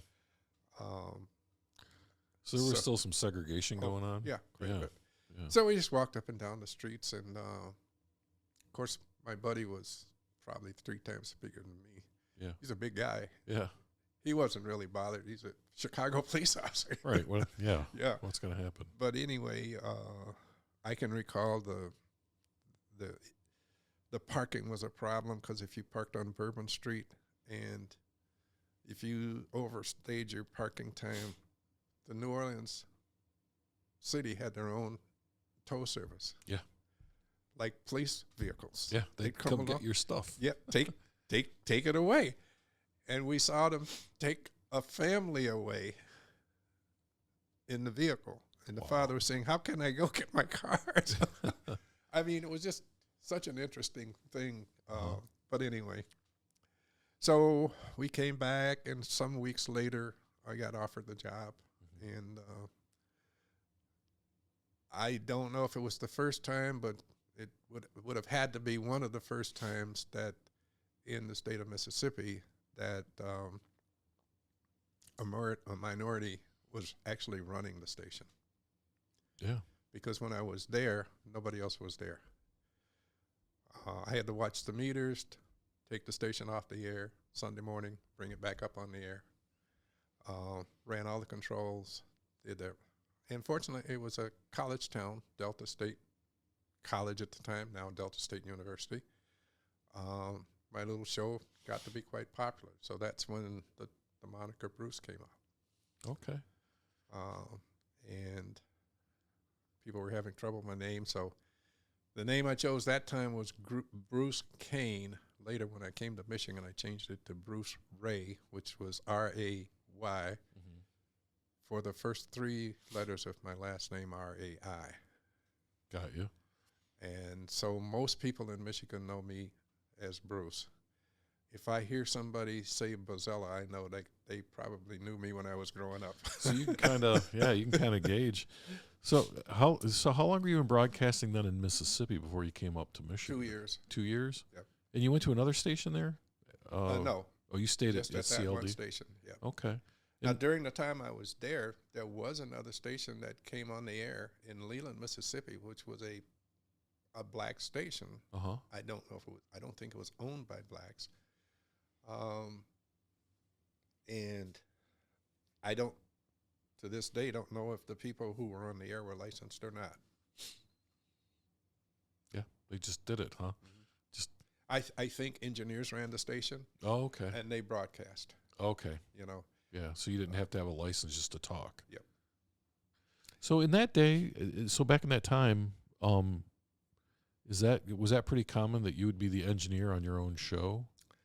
Is that how that worked? With a third-class license, I couldn't be called an engineer. Okay. That was actually what they called a first-class radio license, was an engineer. The second class could do certain things with the transmitter, but typically under the first class authorization. You kind of worked under their license. Right. So it's kind of a stepping stone.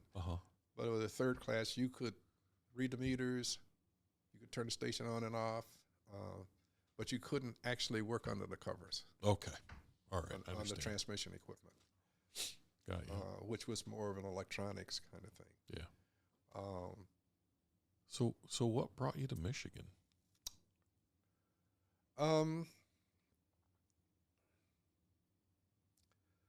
Several things.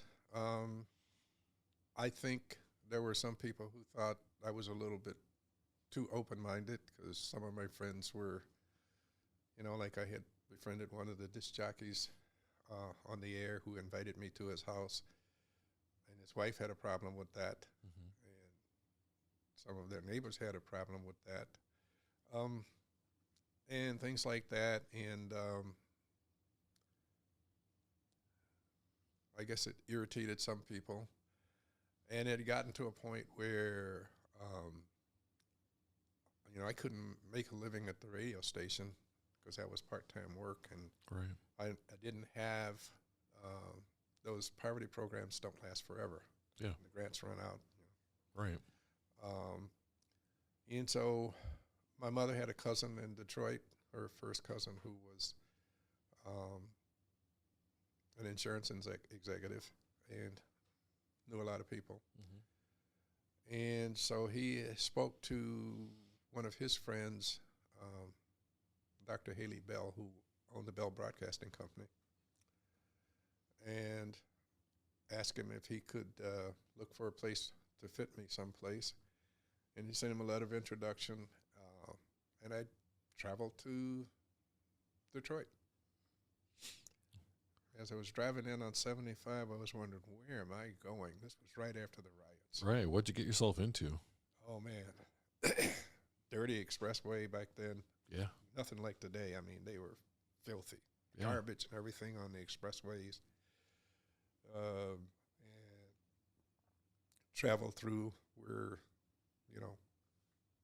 some of the riots had taken place. Mm-hmm. And my cousin lived right on the edge of where, you could drive 2 blocks and see burned out buildings. Yeah. That's pretty close. Right. And so I was going to be staying with them until I could get situated. So in 3360 Pasadena, I believe, was the address, which is basically on the corner of Dexter and Davison in Detroit. I stayed with them several months until I was able to get myself situated and get an apartment and so forth on the west side of Detroit in the famed 10th precinct. So I still wasn't doing much better in terms of income because I'm still working part-time fill-in. Yeah. Although I think I recall being on the air like almost 24 hours one day because of a snowstorm. People called in, didn't come to work. Yeah, somebody's got to run it, right? Might as well be you. Yep, and it was a 24-hour station. Yeah. And so you like trapped there. That was one of the times when I was really thankful for the group Rare Earth. You know Rare Earth? I do. Okay. That's some good music. Do you remember Get Ready? I do. One vinyl side. Uh-huh. That was my potty breaks, bathroom breaks, lunch There you breaks, go. whatever. There you go. I'd play that side. And that would, sometimes I'd take a quick nap. Mm-hmm. I could recall back at WCLD on that Sunday morning shift was really rough for me. It was 1 hour of playing gospel music before church groups would come in for their blocks of time. They would do their, it'd either be a musical group that would play and sing and try and make money, or a church that would have a 15-minute or 30-minute. Yeah. Do like a little sermon or something. Yeah, right. And so from 6 to 7 was the really worst time because nothing was happening. And I didn't know much about gospel music growing up as a Catholic. Yeah.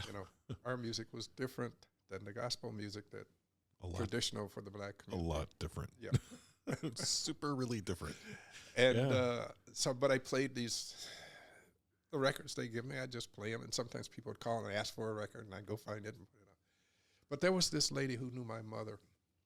She was an elderly lady, and she would listen every Sunday morning. Uh-huh. And I remember being awakened to a phone call one Sunday morning. It was probably about 10 minutes to 7. And she said, what are you doing? I've been trying to call you for, I don't know how long she said, for several minutes. She says, that record is just going boom, boom, boom, boom. Oh, no. I had fallen asleep. Oh, that's no good. That's just some new kind of music, right? Because the tone arms on the turntables were all manual. Everything was manual. Oh, yeah. You know, you put it on there, cue it up, and I actually have one of those here, a manual turntable. yep. I like them. So when it gets to the end, it just goes ka-bonk, ka-bonk, ka-bonk. Right. Better be awake when it happens. Right. Jeez. So how long did you bounce around the part-time circuit then before you landed a full-time gig? I don't recall exactly, but it was several months. Yeah.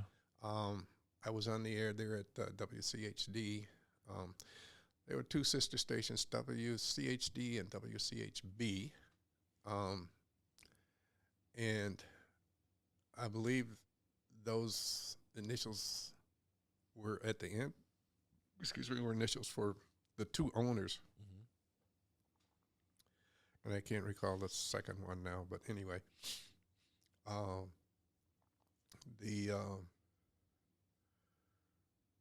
I got a call from the program director at WGPR, who had been an on-air personality for a while, known as KDBB. His real name was Ken Bradley.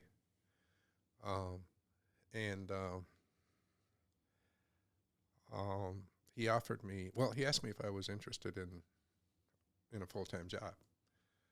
And I told him, well, yeah, it depended, on what and where. And by this time, I had driven to Detroit in a Volkswagen Fastback, which I bought new, but it had pretty much given up the ghost after that trip.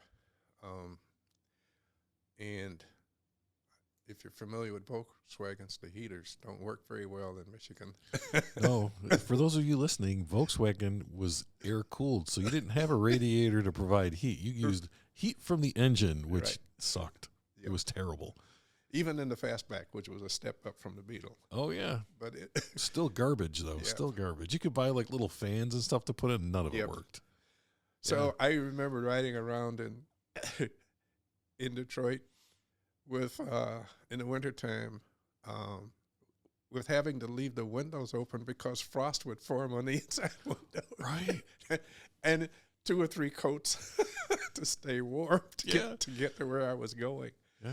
But anyway, he eventually offered me the job. And so I started to work there. I now don't remember what, I think it was initially a daytime slot, and then eventually moved to an evening slot right after drive time. But it was a full-time job, and I was able to do a little bit better. I was able to go and buy myself a new car. With heat. Yeah, it wasn't a new car. It was I don't remember what year now, Ford Fairlane. Yeah. But it was a nice car. Yeah. Although I recall that it was yellow with a black vinyl top. And I recall in the apartment that I lived in over off Livernois, going out, to my car, and there was so much soot in the air in Detroit then. Yeah. My car would have this black film on it. And you had to be careful to not smudge it. You would have to make sure you washed it off carefully, or it would stain the paint on your car. You'd rub it right into the paint, right? Yep. Yeah. It was so bad. But anyway, I was able to get an apartment, a small apartment. I think it was like $110 or $115 a month. It had a living room, kitchenette, walk-in closet, bath, and bedroom. And there was plenty for me. That's all I needed. So I worked at WGPR for 2 years, got into some contract disputes. I wanted them to give me a contract. They didn't want to give me a contract. And I had initialized a news department for them, and one of the top newscasters on Channel 7, WXYZ, who was there for years. I gave her first job in Detroit at WGPR. Wow. And she wasn't there for very long. Yeah. Before she got picked up by the other place. And she came here from Washington, D.C. She had been a model back in D.C. Those are the best-looking newscasters anyway. Doris Biscoe. Yeah. Um, and another guy that I hired, I think that eventually ended up in Atlanta. So I had, a staff of 2, and they wouldn't give me a budget. They wouldn't give me a contract. And finally, they just said, well, you need to find someplace else to go. So, How nice. yep. Yeah. I think they had, I don't remember it was before or after that, but they were, I think, probably in negotiation for Channel 62. That would have been the first black TV station. Oh. Which I think is maybe CB. I don't know. No. Some network is there now, but anyway, it's down on Jefferson Avenue. They were probably scraping money to try to do that, and I didn't have top ratings. I had average ratings. Sounds like you did a lot of stuff behind the scenes, though. Yeah. To help them be successful, Yep. right? So then I was able to get into WRF as a writer. Which, I got to interrupt you right now. When I was a kid, Riff 101, so this is before satellite radio, and it was so cool when you got close to Detroit, you could put on a Riff 101 because they played all that music that they didn't play here in Lansing.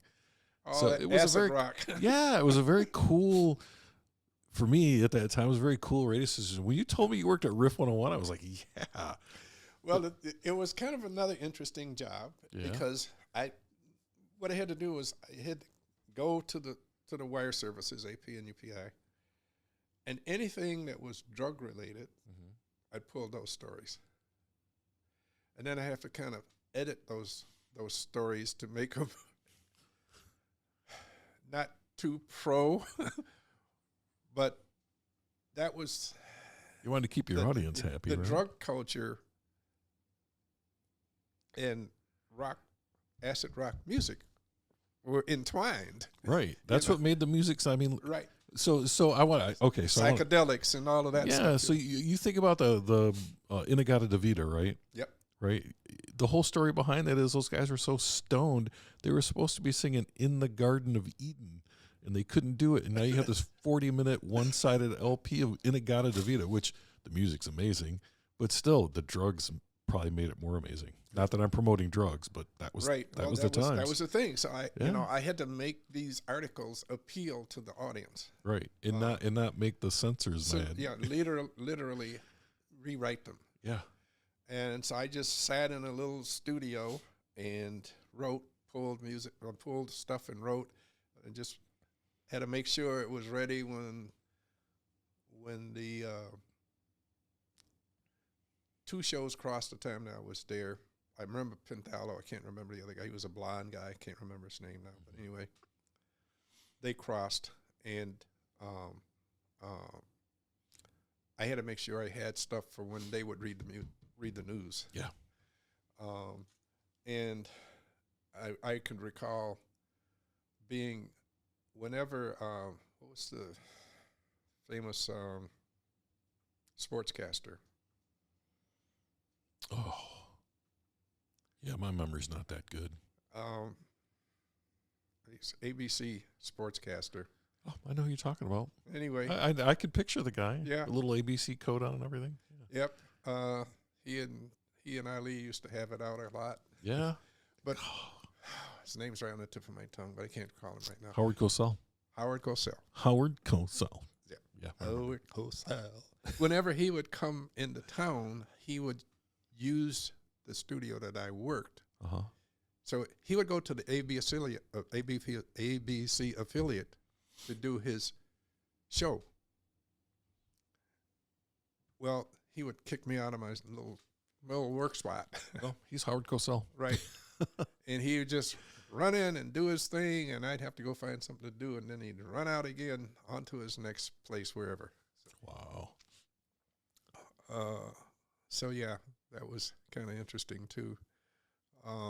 But I worked there for a while.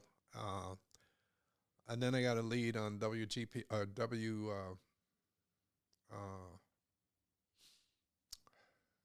WJBK, Channel 2. And I worked there for 5 years. Now, were you on air like a? I was what they called an announcer. Uh-huh. That position doesn't exist anymore. Now they either hire this stuff done by individuals or companies or whatever, voiceover type people, Yeah. okay, who just do that, but they don't work in the station anymore. And it's all computerized. So they go in and they work for half a day or whatever, or they do it from home or wherever they do it, and they send it and they put it into the computer programming thing, and it just runs the stuff. Right. But I sat in a booth the size of a small bathroom. Right. It's like a phone booth, right? Yeah, with a window looking into the control center. Uh-huh. And I had to keep the station log, and I had to announce. So that would be like reading commercials, doing what they call off-camera movie host, and doing voiceovers and tags. A tag is they do commercial, and then there's a local tag on the end of the commercial. Right. Yeah. Like it's Chevrolet, and then it's like Yep. so-and-so Chevrolet Right. downtown, wherever. Yeah. So I did that. And again, 6 o'clock till 3 in the afternoon. That's a long time to sit in a phone booth. Well, I had a 2-hour lunch break in between because we had like overlapping shifts. Yeah.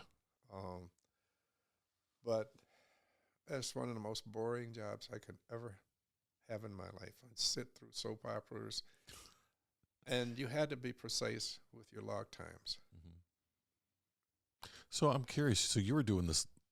Okay. So you're doing this live. Like there's, I'm a little slow. I'm putting this together now. So like when you watch TV now, all that's pre-programmed. Yep. But you had to watch when they were cutting to commercial, and then you were doing it. You were like doing it right then. I wore headphones. Yeah. Had a mic and a headphone. Yeah. And a switch box in front of me. When the director, and we had one, Jay Frommert was his name. He was a very animated director. And he was always at his chair, and he's watching all these monitors, and he's got he's got a sound guy, and he's got what they call a switcher guy that's switching cameras and other pieces of equipment, and he's got to direct all this stuff. And he was real animated. And so when it would come my time, he'd go, announce! Hit the button, and I had to know where I was and what the next thing to do and say was. Yeah, you didn't want to mess that up. Yep. Wow. And, if you, announce! You better, if you weren't awake, you would be, right? Yeah. You made me jump when you just did that. So all of his directions came into my ear. Uh-huh. And I had, like I said, headphone on mic and a button switch panel. Wow. That's all that was in the room, and a chair. Wow. At a desk. I had logs, which were big, write down everything that changed. Mm-hmm. So when the commercial started, it's all pre-programmed. When that commercial started, or when that program started, or whatever, I had to log the precise time. I had a clock over there. I forgot. Yeah, I had a clock.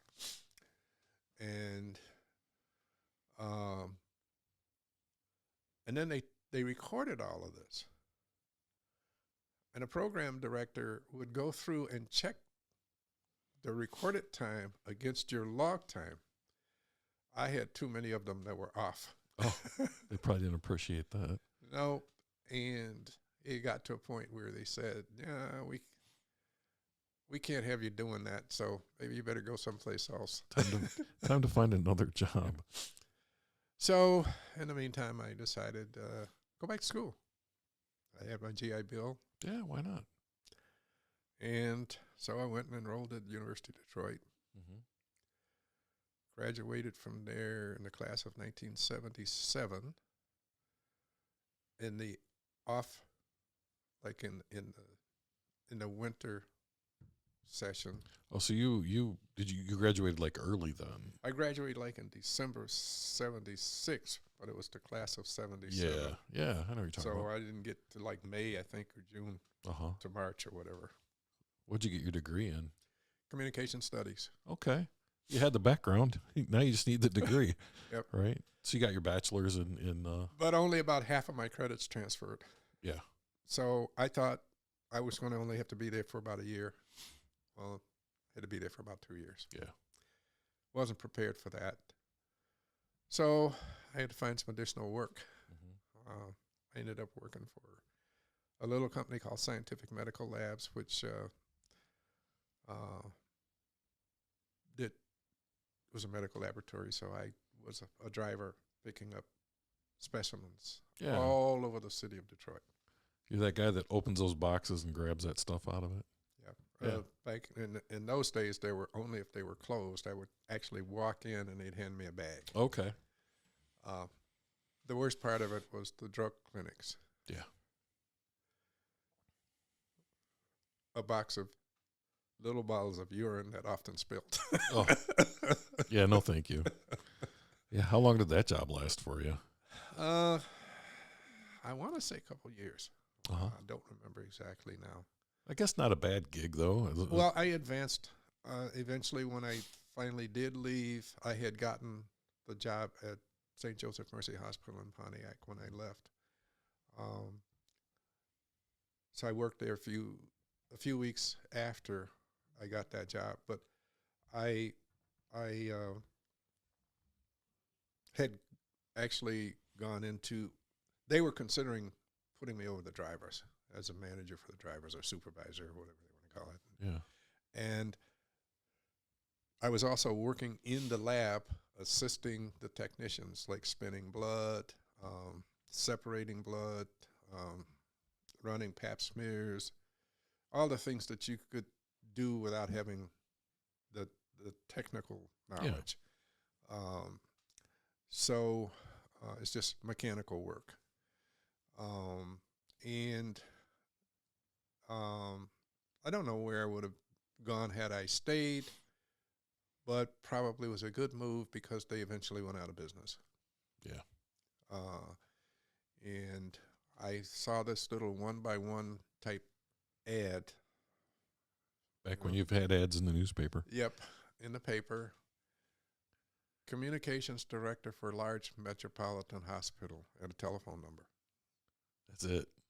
That's about as blind a call as you can get right there. I called, and wouldn't you know it, many weeks later, I got the job. Uh-huh. I'm still working at the lab and afraid to leave right away because didn't know what I was getting into. And the first day I walked into this office and I started looking through the files, and I thought, again, what did I get myself into? I don't know anything about this stuff. Yeah. Which was telephone systems and radio systems, overhead paging systems, mail rooms, vehicles. I had to learn all that stuff. I had 5 areas of responsibility. The mail center, information center, patient information center, the telephone systems and the operators, the motor pool and the vehicles, and can't recall one other one. I can't That's remember. Quite a laundry list for the communications but anyway, director. I had all those responsibilities. I can't recall if I had them all initially. I think I only had 3 of them initially. Mm-hmm. Mail. Oh, yeah.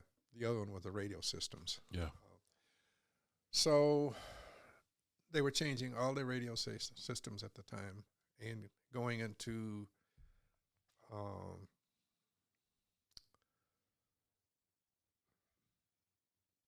putting telemetry in ambulances so that they could send results and stuff back to the hospital from the field. You could get like EKGs and all that stuff. Right.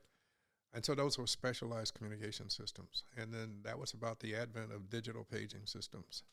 Oh, I remember digital pagers, yeah. Yep, where you could get a message on the pager. And then when I went in to meet the president after I got hired, You know, he went through everything. He said, well, they tell me you're going to put a new phone system in for me. You got a year. Wow. I don't know anything about him. Well, you better learn quick, Bruce. Right. I ran a switchboard when I was overseas as a relief operator. Yeah. But there was no traffic. Well, no, I was in Omaha. I'm sorry, when I did that. You know, so I knew some basics about how switchboards worked, but nothing much else. But anyway, worked there for 10 years. Wow.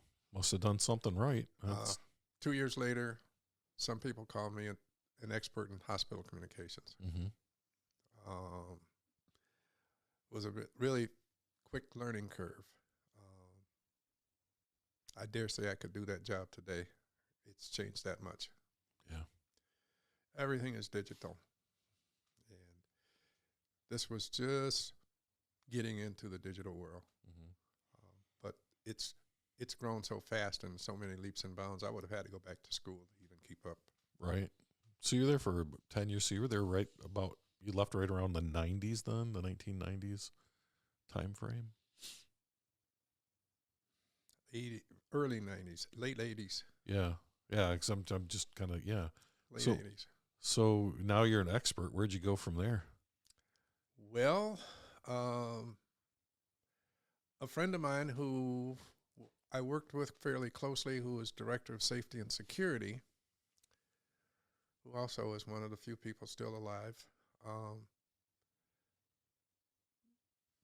His work and my work kind of went hand in hand, because if you understand, hospitals kind of operate like little cities. Mm-hmm. And he was like the police department. I was like all of the folks he would go to for certain resources. You know, well, we need to see what's going on with this phone, or we're doing this investigation. We need some records, whatever. You know. And so we got to be pretty close. If there was any emergency in the hospital, we always had to work right together. He decided to go to the University of Michigan. And he talked me into considering a job there. He says, well, they got basically the same systems that you've put in here, and they don't know how to make them work. So I went over and talked to them, and they wanted to come over and see what I'd done in Pontiac. Mm-hmm. And I said, okay, so I'll let you do that, but, you know, we kind of have to do it on the QT. I don't want the administration to know that I'm bringing another hospital in. So it's kind of, it has to be on the basis of you just want a tour. Right. Kind of thing. I want to see what you do. But I shared some information with him as to how I got to where I got. Mm-hmm. And I had one of my systems really working full bore, and they didn't know how to make theirs work. And so they finally talked me into taking the job there. I did not like it. Yeah. I was there for a year. Oh, you 7 months after I was there, I gave them a resignation. You really must not have liked it. I did not like it at all. And I traveled at that time I was living in Ferndale. Oh. I was on the Board of Education at Ferndale and had become president of the board. And I was driving back and forth from Ferndale to Ann Arbor every day. And in the midst of all that, my mother had become seriously ill and was in Beaumont Hospital. And she wouldn't eat until I showed up at the hospital in the evening. So I had really, really long days during that time. Sounds like it. I gave my resignation after about 7 months and said, like, 90 days to get somebody else. Well, University of Michigan, one of their rules is if you give a resignation, no matter how long, they let me serve out that year, but right. You immediately were reassigned, made a special projects director. Some people just sat. Uh-huh. I don't think you're that kind of person, though, are you? They gave me 5 projects. Uh-huh. I was done with them in 2 weeks. So then I just looked for every free IT class, computer class, anything I thought would benefit me that they offered, and I took it if it didn't cost any money. And they had a lot of them. Oh, yeah. And So in the meantime, while I was doing that, and I had all that time, I started to build my own consulting company. And so I did that. When I left there, I had several pretty high profile clients, small but pretty high profile, until I got a call from the state. So I had the Ferndale Housing Commission, the city of Ferndale. They revamped their whole telephone operations. Partially did the city of Birmingham. They had the Ferndale Co-op Credit Union, which I think now is all merged with Lake Trust. Mm-hmm. I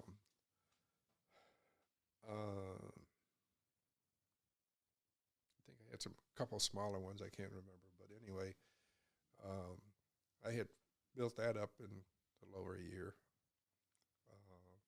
Lots of good solid work, really. Yep. Yeah. Kept me busy. And then, of course, those were long days, too, because I was my own salesperson, my own secretary, clerk. When you own your own business, you take on a lot of job titles. Right. Yeah, wear a lot of hats. Yep, I was everything. Yeah. And I got a call from the State Public Service Commission. And I thought, wow, this would give me an opportunity to have say-so into the regulation of various telephone companies and so forth, which would be a nice new step. And so we came into Lansing and looked around and thought, this is much better. I never even considered moving to Ann Arbor. Mm-hmm. This is much better. And kind of like the Grand Ledge area. That's where I bought a house, so I'm still there. Of course, then I had to give up my position on the school board and, make adjustments for that move. Unfortunately, I was only at the Public Service Commission for 2 years and was really beginning to get into the swing of things when we had an election and Governor England took over and decided to do some of the same kinds of things we're going through right now and downsize everything. Eliminated a lot of positions, yeah. Yep, which really is destructive to the way things operate. Mm-hmm. But so be it. That's government work sometimes, right? Yep. It just depends on which way the wind's blowing. Yep. Yeah. And so I was put on the layoff list because of my low seniority. Yeah. Only 2 years. Fortunately, my director was real pleased with my work. The commission was real pleased with my work. And I had really met all my goals that I'd been charged with when I came there, because when I came there, my boss said, you've got 3 employees, an auditor, an engineer, and 2 engineers. I didn't have an engineering degree. I didn't have an accounting degree. Right. But those were people that reported to me. So small staff with a lot of responsibility. One of the engineers, he said, you'll have 2 that you're going to have to kick into shape. And one's a teddy bear. You'll be able to work with him. Uh-huh. And he and I are still friends today. Oh, that's awesome. We try to do lunch at least once a month. Uh-huh. Sometimes we see each other more often. He tells me I taught him how to write. But anyway, the one engineer, because of his time and service, felt that he should be promoted to the position that I was going to. Yeah. But the director didn't feel that he had the appropriate management skills to do that. He wanted somebody who knew communications and also had management skills and some experience. And apparently I fit what he was looking for. When I came for the interview, I wasn't home a half an hour before they called, and they wanted to bring me in at the top of the scale.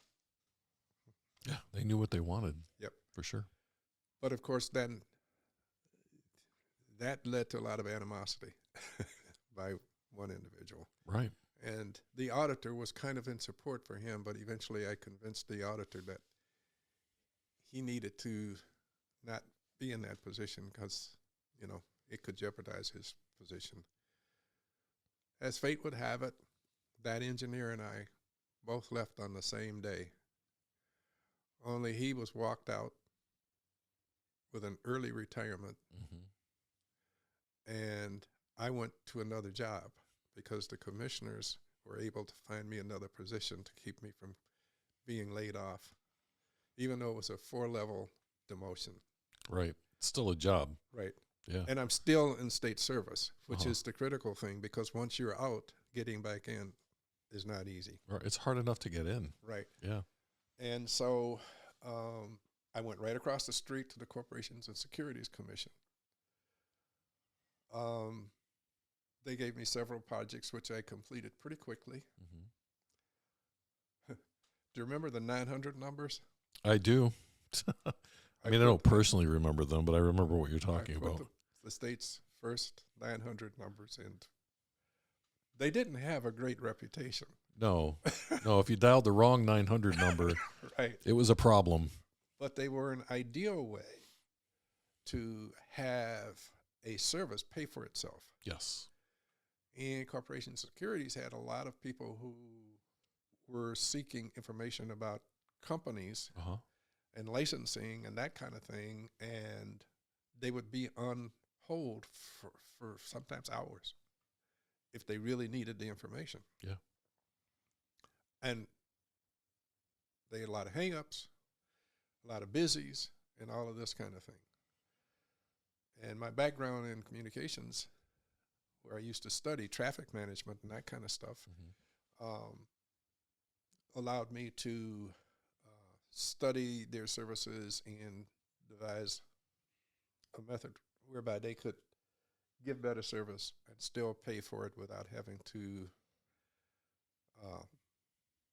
put the cost back on the customers who were trying to get service. Because if you're sitting on a long distance call for hours, that got to be pretty costly, and people were complaining right and left. Oh, yeah. The 900 numbers were the ideal way to do it, but it also had to require a certain level of staffing and a certain type of building shifts. So we'd have staggered shifts and sometimes even split shifts where people come in the morning and come back in the afternoon in order to meet the peaks and valleys of the demand. Yeah. Was that pretty predictable in that business? Yeah. Okay. Yeah, because the phone company could measure hang-ups. They could measure what we call holding times. Right. Abandoned calls, all that stuff. Right. And abandoned calls, all of those kinds of things could be measured. And you applied typical traffic models to those, and you could tell when you needed your average call length, how many people you'd need to handle that. Yep. AHT, all that fun stuff, Right. So we put them in, and of course, all the negativity followed it because they're 900 numbers. And, right. You're charging people now. It says, but we're charging them a lot less than what they were paying, sitting there holding before, and half the time not even getting any service. Right. And they still paid. Yep. But of course, when budget constraints enter in too sometimes, and typically people who are not in the communications business or have never been in a service type business don't understand traffic modeling or queuing theory. If you run a grocery store, you have to understand it, for instance. Aldi's got it down to a science. They can see if so many people waiting, they call somebody up, right, take a cash register. Right. There's these trigger points. Right. Yeah. So, and they typically underfund. Even though it's predictable, you tell them, this is what's going to cost you. This is the kind of staffing levels you need. And they don't hire the right people, develop the right shifts, and over time, and they don't continue to study it. Right. So anyway, I don't know what eventually happened to it, but I was there for about 6 weeks before several positions at my level opened within the state, And because I was on the layoff roster uh, and still employed, they had to offer me, if any became available, they had to offer me. Well, at that time, they also had another qualification, which they call selective certification, excuse me, which meant that you had special skills in a certain area. They had to consider you for those jobs before anybody else. Well, the job was in the at that time Department of Commerce, um, and uh, I'm sorry, that was the previous job. This one was in the Department of Management and Budget at the time, and the job was a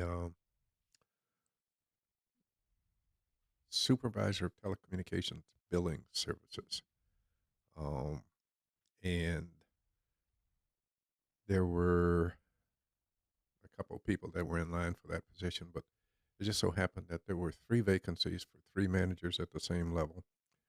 And so for me, it was a matter of which one they felt that I was a better fit to.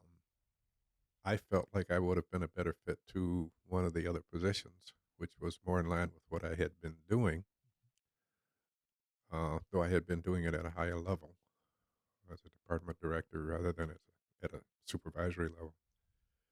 But they gave me this position.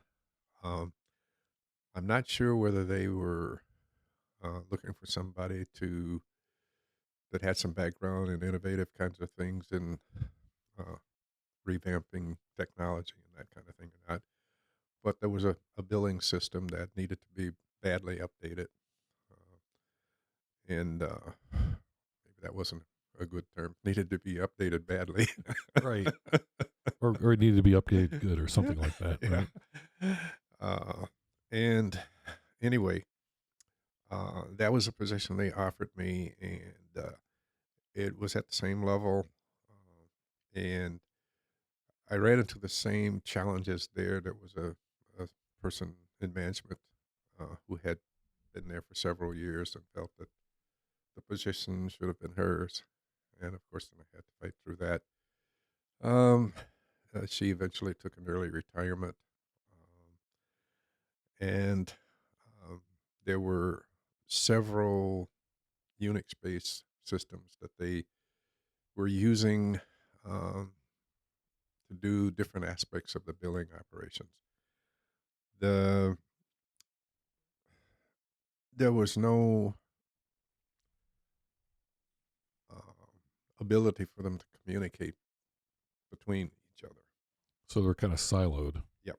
Okay. And so you'd have to do all these operations in sort of a sequential fashion. You'd run something on one system, and then you'd have to go and take data to another system and run it there, and then to another system and run it there to reach a final product, which was at that time only billing for the telecommunications, uh, telephone systems, and that kind of thing, circuits, data. Well, I don't even think there was any data circuits then, um, but there was no billing for anything other than primarily telecommunications, phone services. So was this in the like late 70s, early 80s, or later than that? This would have been, I'd want to say, early 90s. Okay. Yeah. So right before like computers and data and all that stuff really Mm-hmm. exploded. Okay. And so I I had to sit down and really begin to. I had no experience with Unix, first of all.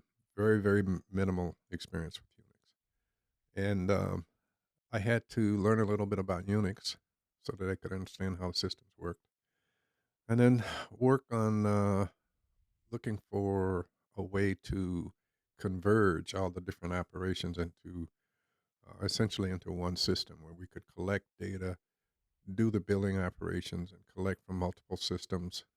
We had several phone systems that we collected data from, and of course, then you have to collect the raw data. You'd have to match it to rates, and then You have to create invoices, and you have to supply them to the agencies for their services. And so uh, we, I was fortunate, and I had a young student who I'm still in touch with, and he had been there through his high school years as an intern, and then had come back um, as a paid student assistant, Hmm. and um, he was very sharp. In fact, he was so sharp I could sit down with him and say, "Okay, I want to create an operation that does this," and I kind of start to describe the flows, and he would sit there at his computer writing that software in BASIC as I talked to him. Wow. He'd write them in little modules. Hmm. Then he would take them away, put them together, so there would be more like a program, bring it back to me and says, "Okay, what do I need to fix?" And when we would get it to do whatever we were trying to achieve, he would compile it, write a menu around it, and we'd have a program. That's pretty handy. Wow. So he was able to actually pull the data, parse the data, and in our little intermediate programs that he would write, produce a final project or product.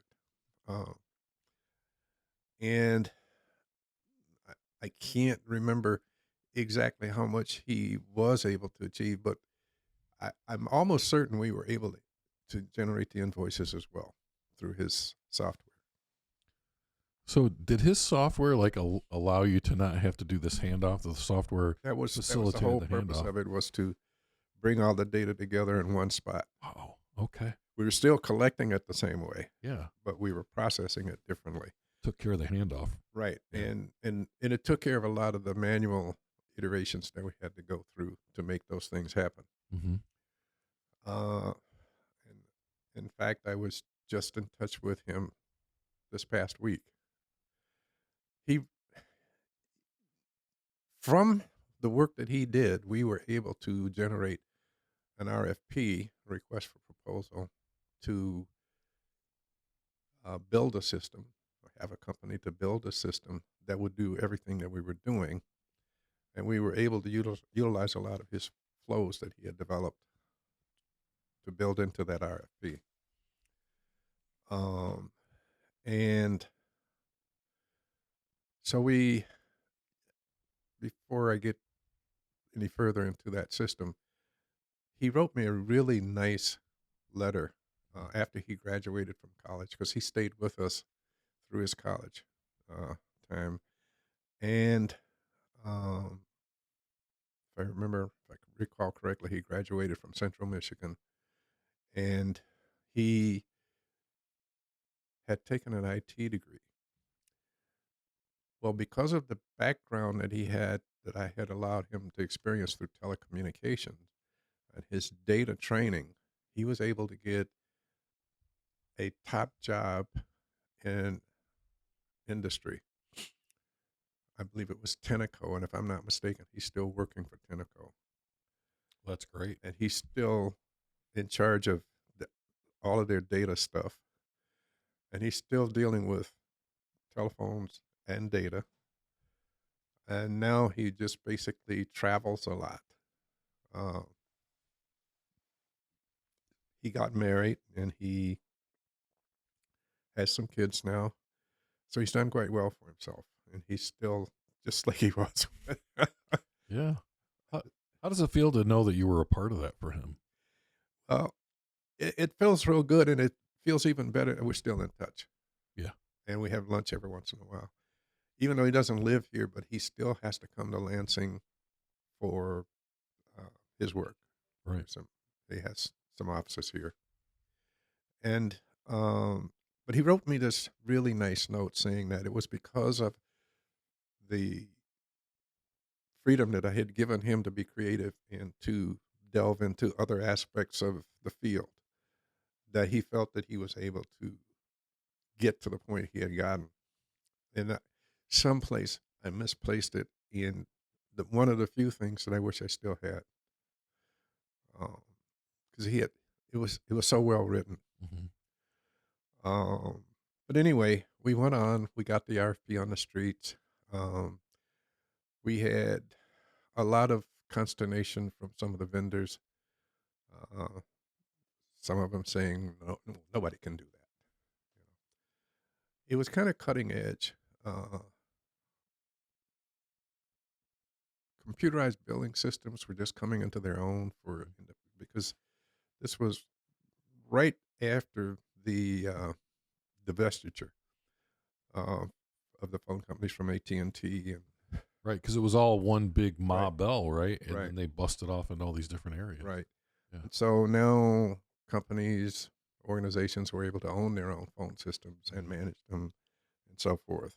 And there were essentially about 3 or 4 major manufacturers back in that time.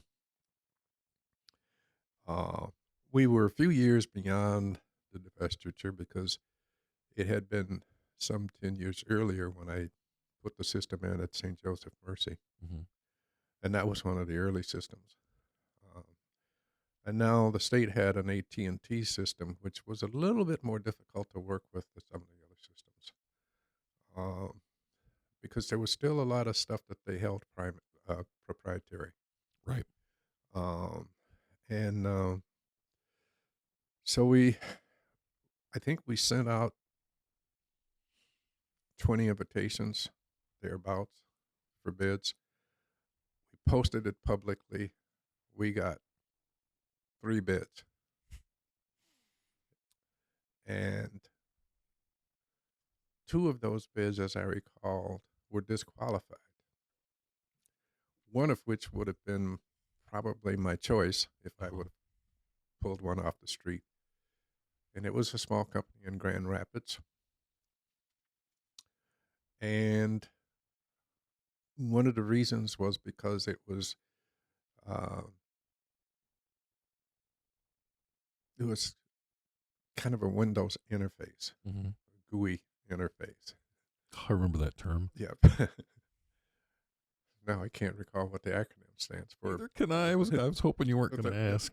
The last I is for interface. Right, something user interface. Yes. Uh, We'll have to look it up after this. but at any rate, I there were two companies out of Grand Rapids, both fairly small companies. One of which would have been my choice, only because of how they built their system interface. Mm-hmm. It was a lot more user friendly than the typical DOS style menu driven interface. And so I thought that was going to be the wave of the future. But these 2 got disqualified because they had more questions in their responses than they had answers to the questions. And the questions were, you have to answer each one of these questions uh, in each section. I almost feel like you'd want to hire the guy that asked a bunch of questions, right? Well, but there's no answers. Oh, yeah. They have a whole series of requirements, and you have to say, how are you going to meet those requirements? Right. And instead, there were, well, but we can do this if that kind of thing. Yeah. No firm answers. Fortunately or unfortunately, fortunately, I suppose, for the other company, the third company, unfortunately for us in that particular period, was almost every question they said, we understand and we will comply. Oh, I don't know if I like that's. I don't even know if that's a better answer than no answer, but it's an answer. Nonetheless, they said they could comply Okay. to every requirement, How'd that work out? essentially every one of them. There were a few where they said, we would have to negotiate this, but we're willing to do that. But in general, they had answered all the questions in an appropriate fashion. So essentially, they got the contract by default. I recall there was one company out of Nashville that I was pretty familiar with, and and they were fairly popular around the country. Um, they were just livid when the RFP finally came out because they swore nobody can do that. Yeah. This is, you've written it for some other company. You've written it to favor one company, but we had. So anyway, they got the contract.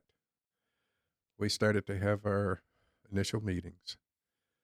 And then they started to realize that this was going to be a real challenge for them. Probably the biggest challenge for them was the state accounting system and its uh, multi-field accounting coding methodology, Mm-hmm. where they had several fields buried in a 120 some character string, if I recall. I don't remember all the specifics now, but it was a very long string and they had several fields built into that string. So you had to parse all that out because each portion of it represented some aspect of accounting. Mm-hmm. That was a real challenge for them because their system, as it was designed, could not handle that larger field. They, 10, 12 character account code. Right. Yeah. That's Like what their system, like you see on your checks. right, would handle. Yeah. And so we spent a lot of time over 2 years as they were designing the system with attorneys uh, until they finally came up with a scheme to make it work. From that time on, they were able to pretty much achieve everything that the state asked of them. Mm-hmm. When I left, they were still there. They are still there today. I can't remember now how many iterations of that system they've gone through, but it was written for the state, so it has been able to, uh, all along the way, evolve as the state has evolved. And I think now they've been through the third accounting system, Oh. and they've been able to adapt to each one of them. Mm-hmm. Because of the flexibility that they built into their system and for the ability that they had to move from old programming languages to the newer languages easily without impacting their user interface significantly, Mm-hmm. they've been able to stay there, even though they've gone through, I think now, 3 or 4 RFPs. Do you think it's that initial design though that allowed them that flexibility later on down the road? Like you asked for something that a lot of people said you couldn't do, and then you got it, but now it's still kind of working. Yeah, well, I think because they what they had done is they bought excuse me, they bought a system, or they bought the rights to a system that had been developed by NEC, Nippon Electric Corporation. Yeah. And they tore it apart and built their own system around the different modules so that they had their own interface, but they were still using these different modules. Mm-hmm. And so they were able to customize things a lot more easily because they had torn it all apart and built their own system around it. And as time went on, they started to get rid of different aspects of that, and they became more custom. And I know they had other clients. They had a large railroad company. They had several other clients, and they had done similar things for them. That's how flexible the system that they had built was. Right. So I think it was probably the flexibility and the direction that they chose to move in developing their system. Mm-hmm. I should say systems, because each one of them was designed for that customer. Right. Whereas most of the other systems that we looked at were off the shelf. This is what we have. You have to adapt to us. Right. You have to bend your way to, Right. to our. And they were will. saying, no, we'll make what you want and make it work. Yeah. The interesting thing was, I don't think they've ever had more than 7 people total in the company. last I was there, they had 5. That's pretty lean Yep. And for what they do.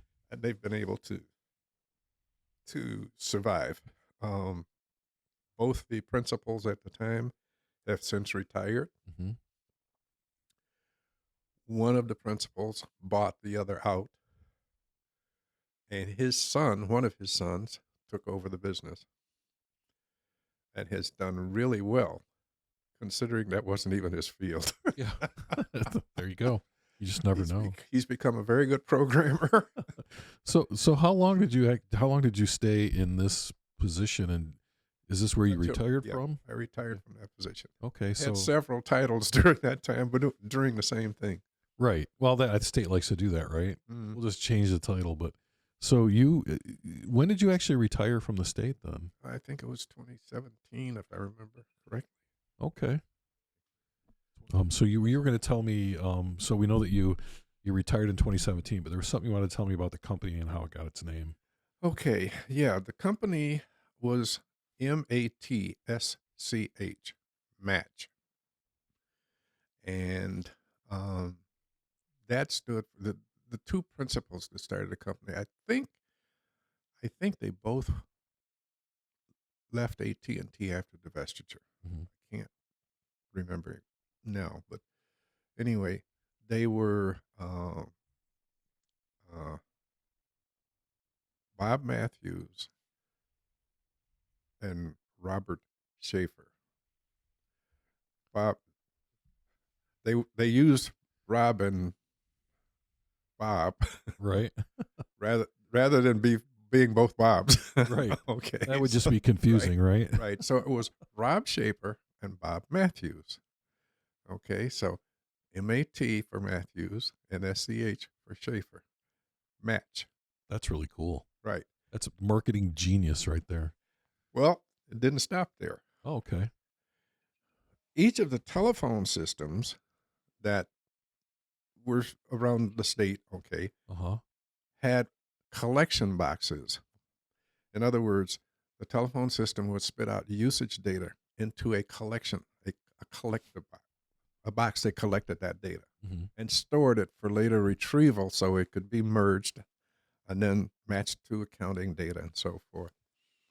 Well, those boxes, those remote boxes, which they would poll periodically to pull the data, at each of those switches was called a match box. Oh man. Oh, so like you'd have to go, I gotta collect from Matchbox number 10. Right. Yep. Oh, that's brilliant. Yep. And so, yeah, it's kind of an interesting concept that they came up with. So they had these matchboxes.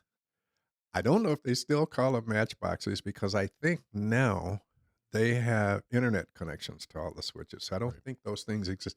They may still exist for backup purposes. Yeah. Because you always need some kind of a secondary device.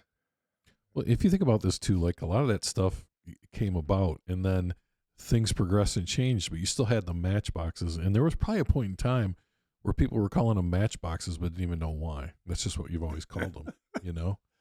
I probably didn't. They didn't know. Yeah. But that's why they were called matchboxes. Wow. So then they hired another Robert. She got 3 Bobs. So we used to call them Rob, and Bob. And for a while, he had been a partial owner. Uh-huh. But they decided to part ways, and the two guys kept it. And as I said earlier, the one guy, Rob Schaefer, bought out Bob Matthews. Bob Matthews moved down to Florida and lived a life. And then they brought in his son and their genius programmer. I shouldn't even call him programmer. Their genius hardware guy. Yeah. Who took care of all of their servers, all of the matchboxes, all of the programming that made them talk to each other and that kind of thing.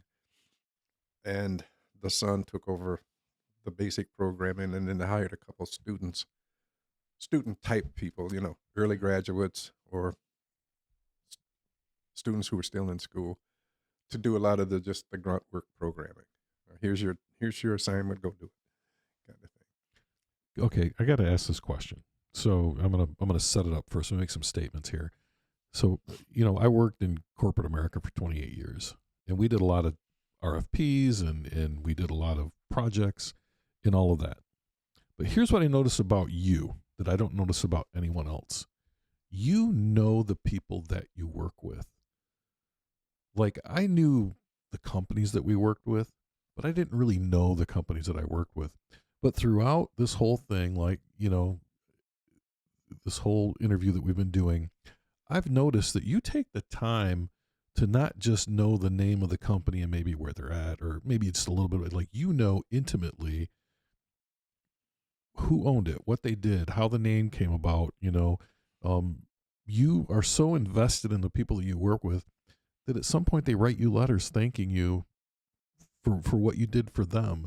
Like, you have this thing that you do where you get invested in the people that you work with, even some of the people you don't get along with, because they left after you got there, but you knew about them. And so, what is it about you that drives you to get to know people like that? Like, that's just a whole different skill set. Like, that's what makes people successful, is knowing the people around them. I'm just a people person. Yeah. I'll ask you a question. Okay. You were with me about a week ago with some other people. Uh huh. That's how I do it. It's funny because I learned a lot about those guys when we were sitting there eating lunch. Yep. Yeah. That's how I do it. I find people who I can usually find something interesting about almost everybody that I meet. Yeah. And I try to relate to those people on that level. I can still recall, I think I mentioned earlier, my Motorola rep. Mm-hmm. Well, I even knew people at the corporate office because one of the systems that I had installed to do that answering service and the paging that we talked about early on, they had approached Motorola to market their system. And I traveled to Motorola's headquarters in Rolling Meadows, I think it was Rolling Meadows, Illinois, um, to see the prototypes of the system that we later installed at St. Joseph Mercy, and that University of Michigan had installed but couldn't figure out how to make it work. I remember that. Okay. And there was, so there were sales folks. I even knew the owner quite well.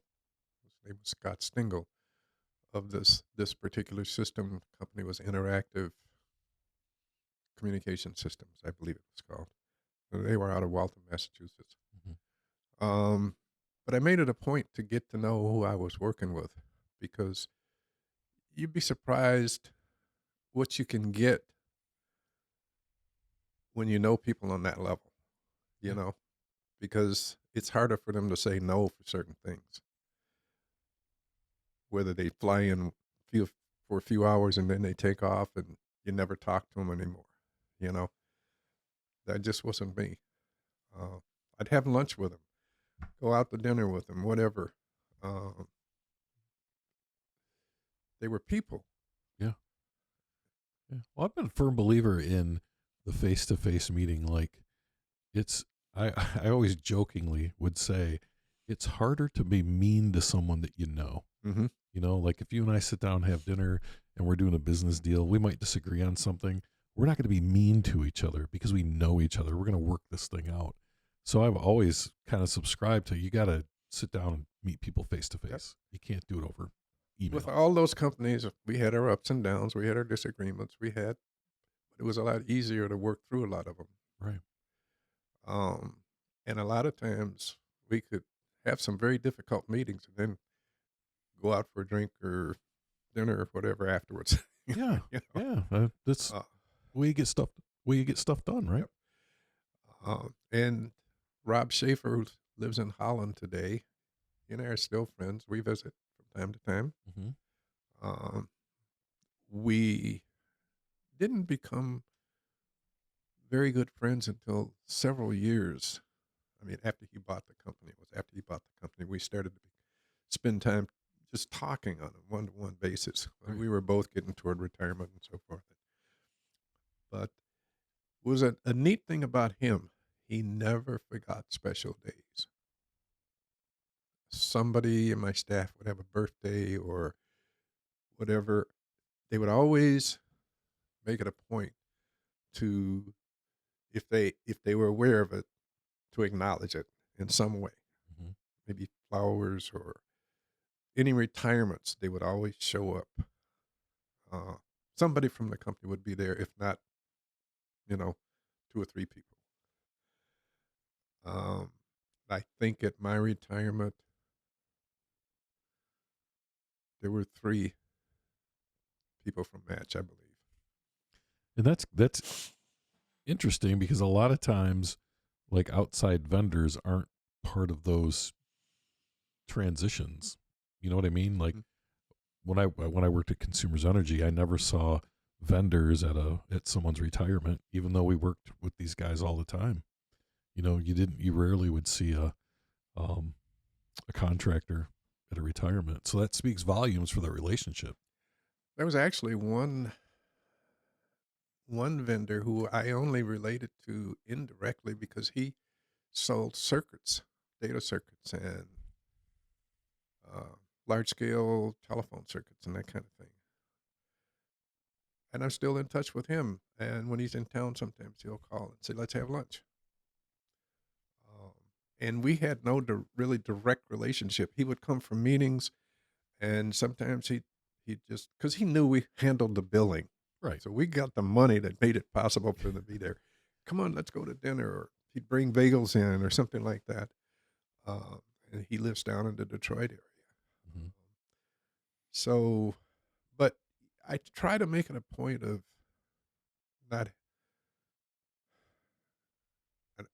not creating enemies. I don't know how to phrase what I want to say. Right. I always meet friends. Yeah. And if you want it to be otherwise, that's your choice. Well, and the other thing is you don't seem like a transactional person. Like, I need you to do this job for me, but there's this friendship relationship that develops, and it's not just you do this for me and I'm going to give you a check.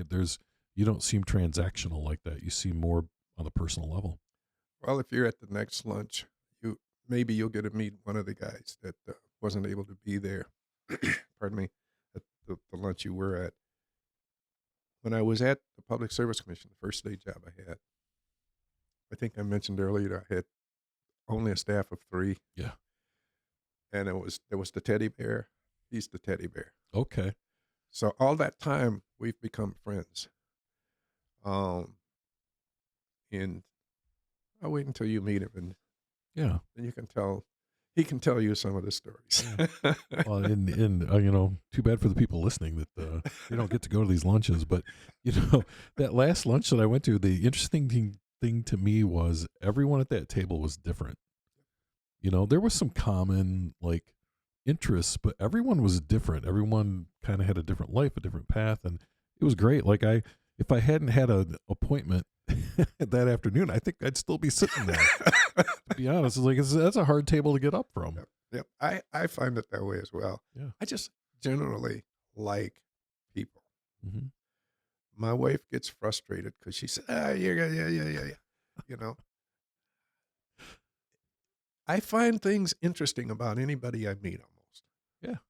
And I just like to share with them. I like to talk to them.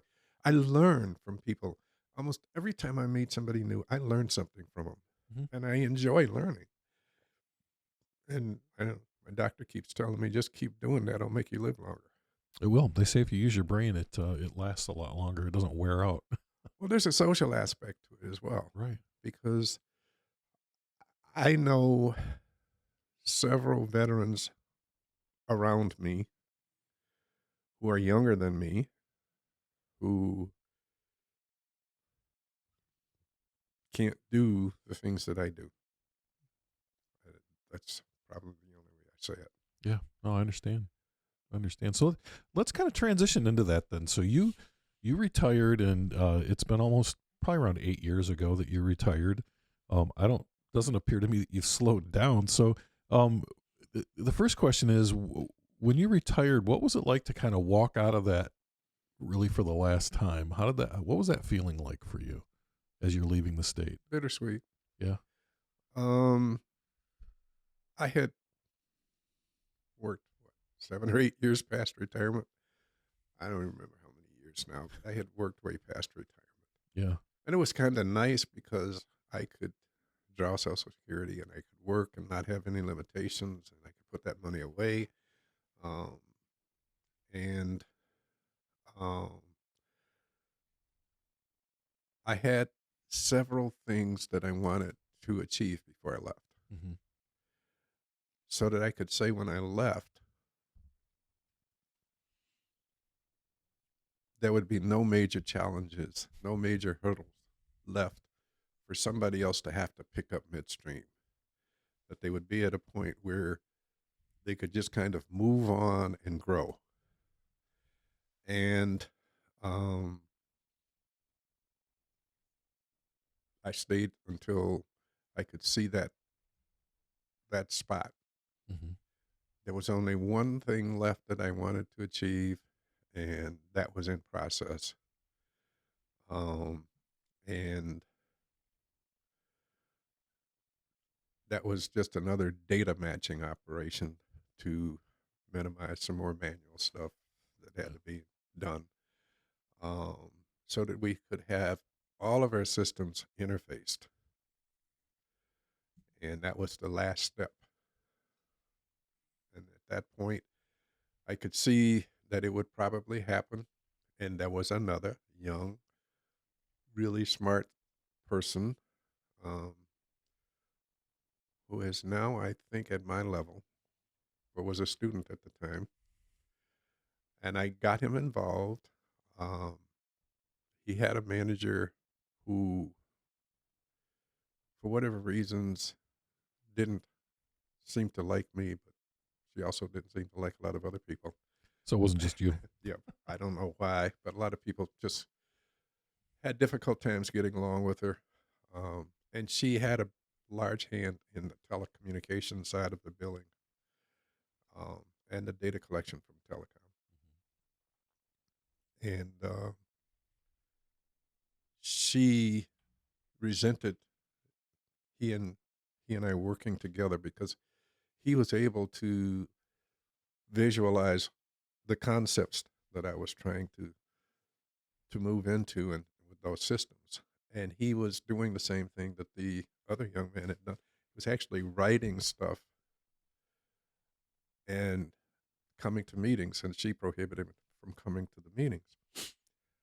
Well, they started to have some difficulties in management in that department, and um, they had brought in several like temporary directors. Hmm. And the one director that was there, I mentioned to him that I said, you have a really bright young man in your area. And he says, but he's been prevented from working with our group to bring these interfaces together. And he asked me who he was, and I told him. And he said, you can have him whenever you need him. I'll take care of that. He's never stopped. And now, now he's where you were. Pretty much. Yeah. Different area, but at my level. Right. From what I'm hearing. He sends word to me through one of the other managers who's still working Uh-huh. that I'm friends with. He sends word to me from time to time. Oh, tell Bruce da da da da da. You know, and so I felt good about that one too. Hmm. And I guess he told this friend of mine that I was very instrumental in his development as well. So that feels good. Yeah. It's always nice to be able to help the younger folks. Oh yeah. I mean, we owe it to them to be mentors. I think our job is to get the next group ready to take our job. Right. Yeah, but that was, now that you mentioned that, one of the things that I used to always ascribe to, I know a lot of managers feel like they have to know everything. You know, they've got to be better than anybody that's below them Hmm. or that reports to them. I didn't like that term. And I was always of the opinion it was, I don't need people. I don't need to know everything that people do. I need people who know how to do things. I need to know how to manage those people and bring the best out of them. And I would always tell them, it's not me who gets the credit. It's those people who do the work that I need and understand how to make those things happen. Those are the people that deserve the credit. You know, all I did was try to bring them all together and make a cohesive working unit. Yeah, you just need to know people. They need to know their job. Right. Yeah, 100%. And so when I recall when I took my first job at St. Joseph Mercy, and I told you I had a very good mentor there, my boss there. I remember several months into the job, I was trying to learn everything. I had so many responsibilities, and I was trying to know as much as I could about each one of them. Like I said, they gave me a lot of leeway in terms of training and that kind of thing. But he called me in one day and he said to me, he said, Bruce, I don't need you to work. I kind of befuddled look on my face. You know? He says, I need you to manage. And we had to have a little discussion about it, but, you know, he got me to understand what he wanted from me. And I started to step back.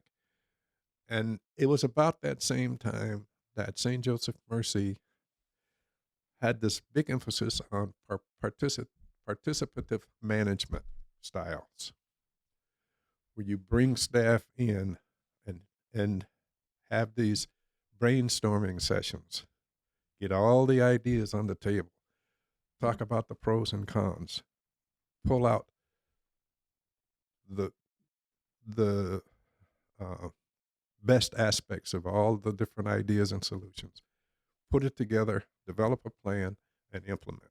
Mm-hmm. And I've carried that with me since then. I kind of chuckled when you said what you said earlier, though, because I worked for Chris Schellberg, probably one of my better bosses, my better supervisors, and I was a manager over a large area. And one day she pulled me in and she said, "Look, when I tell you something's got to get done, that doesn't mean you have to do it. That means it's got to get done. You have all these smart people out here that work for you that can get this done. Stop doing, exactly manage the operation, but let the people do the work. Yep. You can't do it all for them because they're the experts. Yeah. I mean, wasn't. why would you hire smart people and tell them how to do their job? That doesn't make any sense. So I get it. So, let's talk about that transition then. So you leave the state of Michigan, and then what happens? What have you been doing over the last couple of years? Well, I really thought I would miss the work, but because of where I left things, mm-hmm. I had no reason to think about it. Right. I wonder if this happened. I didn't need to because I had achieved almost everything that I wanted to achieve, all the goals that I'd set for myself. And so there was like, okay, so there's this new chapter. I need to go out and figure out what I'm going to do. So I started saving money and buying photographic equipment and radio equipment. I've got the radio station that a lot of people would dream about now. I enjoy it when I have time to go in there and operate. I like what we call DXing, which is long distance contacts. Mm-hmm. The one thing I don't like about it is because in the hobby, so many people, all they want to do is to make the contact and get it in their log. They don't want to talk, what we call rag chewing. Okay, I made this contact in my log. So I talked to some guy in Timbuktu. So is the idea to talk to people from all different and kind of fill in? It's a very interesting hobby. Yeah. There's so many aspects to it. I mean, there's satellite radio, there's moon bounce, there's auroral bounce, bouncing signals off the aurora. There's CW, which stands for continuous wave, which is Morse code communications, there's voice communications, there's, uh, gosh, on and on and on. And then within that, there are all these contests. Um, how many parks can you? Parks are numbered Mhm. throughout the world. So some guy will go out in a park, take all portable equipment, set up, and see how many contacts he can make out there. Then there'll be on the other side folks who want to see how many they can collect. How many countries, how many states, how many counties can you collect? So all they're interested in is getting that contact in their log and getting it confirmed both ways. Right. Checking the box. Right. And I like to talk. Okay, I like to talk to people because I Clearly, learn Bruce, again from clearly, those. Yeah, you like to talk to people. So, yeah. and I learn from them. Yeah. And so every once in a while, I'll find somebody in a distant country or a different state that we kind of make a little friendship, and we'll talk whenever we can. Um, and I've got contacts all over the world, uh, Middle East, Asia, South America, all over North America, all over Europe. I've had contacts in Antarctica and the North Pole, New Zealand, Australia. You talk to Santa Claus. Didn't talk to Santa Claus, but what did get involved in, when they follow Santa Claus. Oh, yeah. on No, his- when NORAD does the. NORAD has its, did get involved in that one year. Oh, Uh, tell me about this. Well, it's just, there's a network of contacts who will supposedly make contact with the control operations and that kind of thing. Mhm. Well, Santa is here now, and he's going through this part of the world. I don't even remember how it works now. It was a while back when I was still kind of new in the hobby. Um, and but I do remember getting involved with it, and I haven't listened for it since I've gotten involved in what they call the 7 days for Christmas too, Hmm. where you got to make some contacts on each of these days, and each day has a different symbolic meaning. So there are all of these different aspects of the hobby that you can get involved in. I just like the voice communications. There's also data communications. A lot of guys nowadays are communicating from their keyboards. Hmm. Okay. Um, it just, I don't care for it. There's no personal interaction. Right. But there's something for everybody, right? Yeah, That's right, how some people like to right. communicate. You like to do voice, and so it works out. So yeah, so I did that, and I think I showed you some of my photography. I like really shooting still life, plants and Hmm. insects and animals, and sometimes people. Um, don't get a chance to do much of the kind of photography I did in my early years anymore. Although I've done a couple parties recently, and uh, I've done a couple weddings, not formally for friends. I had at least one to tell me that the shots that I provided them were better than those that they had from their professional photographer. That's nice. and I was shooting different angles. But when I do an event like that, I prefer candids. Yeah. I don't like a lot of posts. They're obviously the family shots and those kind of things. You got to do posts.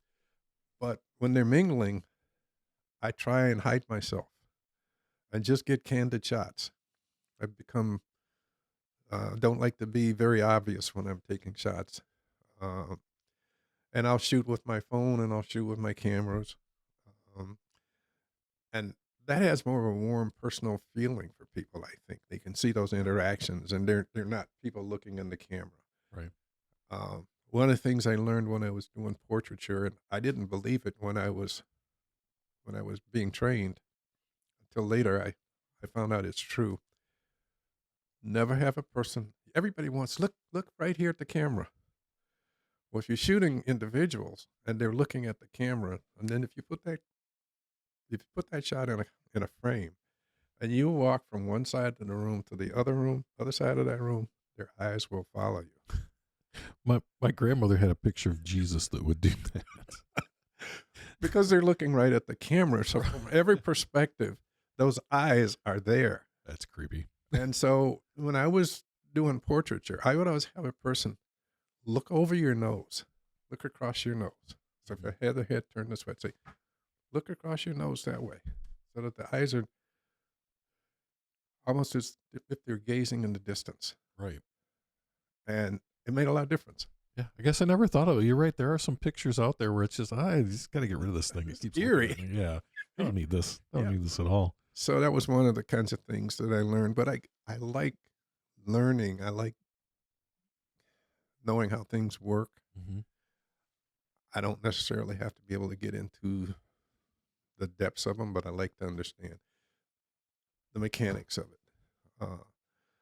So yeah, so when I left, I thought I'm going to rest for a while, and then I will start spending more time with my friends, more social life, going to movies, which I almost never had time for, finding interesting things on television, reading.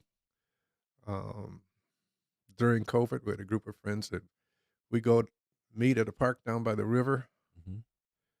We would social distance ourselves at picnic tables and have lunch. Yeah. We're out in the air. It was summertime, and we had a lot of fun doing that because everybody else was locked in someplace. Right. I think you told me at lunch that you guys had ordered pizzas or something. Is that We had pizzas, we had chicken, yeah. we had Popeyes or Kentucky Fried or whatever, and get a big box of chicken, whatever. Some days we bring our own lunches. Did it pretty often, but again, I guess that's the kind of people that I enjoy spending time around. They're social animals. Yeah. And you got a flavor of it. And there were a handful who are usually there that weren't there. So next time maybe you'll get. I'm excited. I'm excited for two reasons. One, I'm going to see more people, and two, you guys said something about Popeye's chicken. And if you'll know, my wife doesn't let me eat Popeye's chicken. If I say I'm going to have lunch with Bruce, she'll be fine with it. Popeye's chicken and dirty rice. I don't know what it is about that, but man, that's lunch. Well, I've been married more times than I even want to talk about, and we'll get into all of that. But well, Bruce, let me just say that the third time's the charm. At least it has been for me. Well, we'll just leave it at that. We'll leave it at that. Well, so how long have you been married to your current wife? 12 years.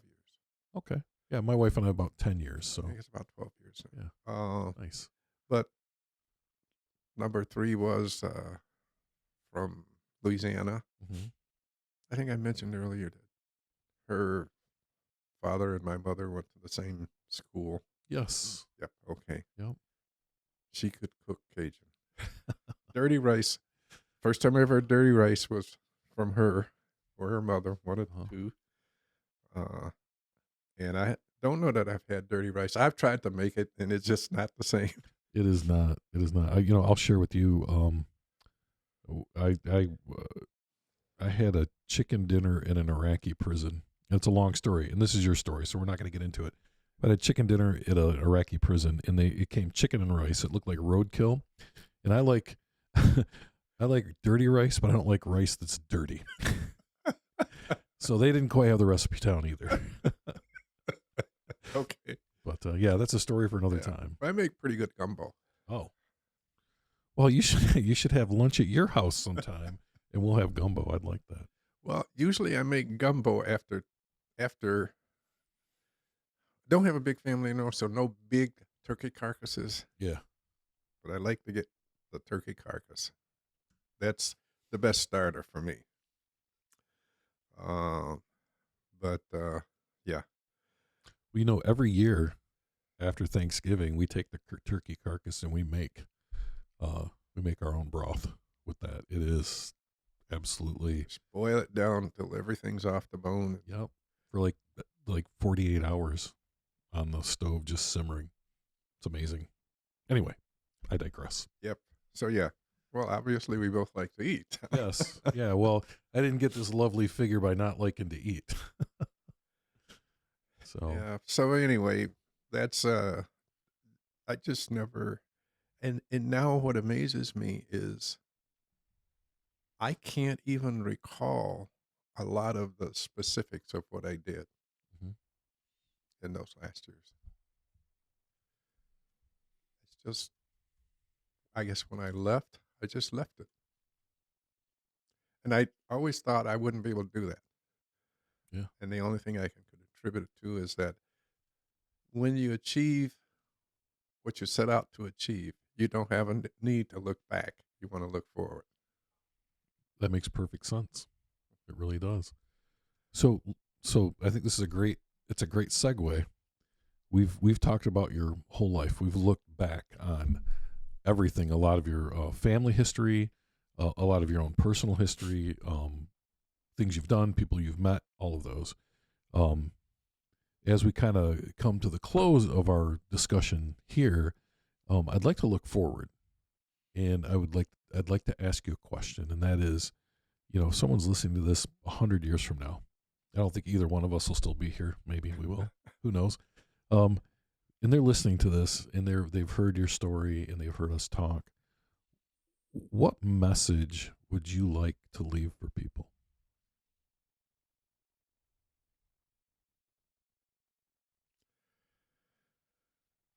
Given the state of affairs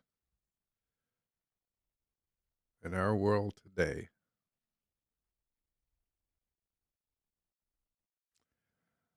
and given events of the day with the Holy Father just passing away on Easter Saturday, Easter Monday, I believe it was, right? It was Monday. Yep. Um, and his message of trying to recognize the common folks and bring together the entire human race in such a manner that we could put wars aside and maybe have some common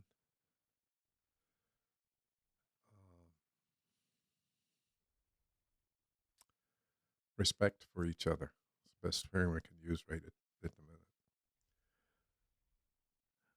Just there's too much individuality, um, self aggrandizement, um, and unwillingness to sit down and have just open conversations. So I think, I would hope that someday that this country can, not just this country, this world can come together in harmony. I know it'll never be a perfect harmony, but that they could come together for the common good. And if we don't, I have no idea where humanity will end up because I think today we're on a destructive path. So I would just ask that people look around and try and understand your fellow man. Listen, something that my wife will kill me for saying this, but I always say to my wife, listen more, talk less. Yeah. Just listen to what the other person has to say. Try and understand what they're saying. And then take your time to talk so that they can hear what it is that you're trying to say.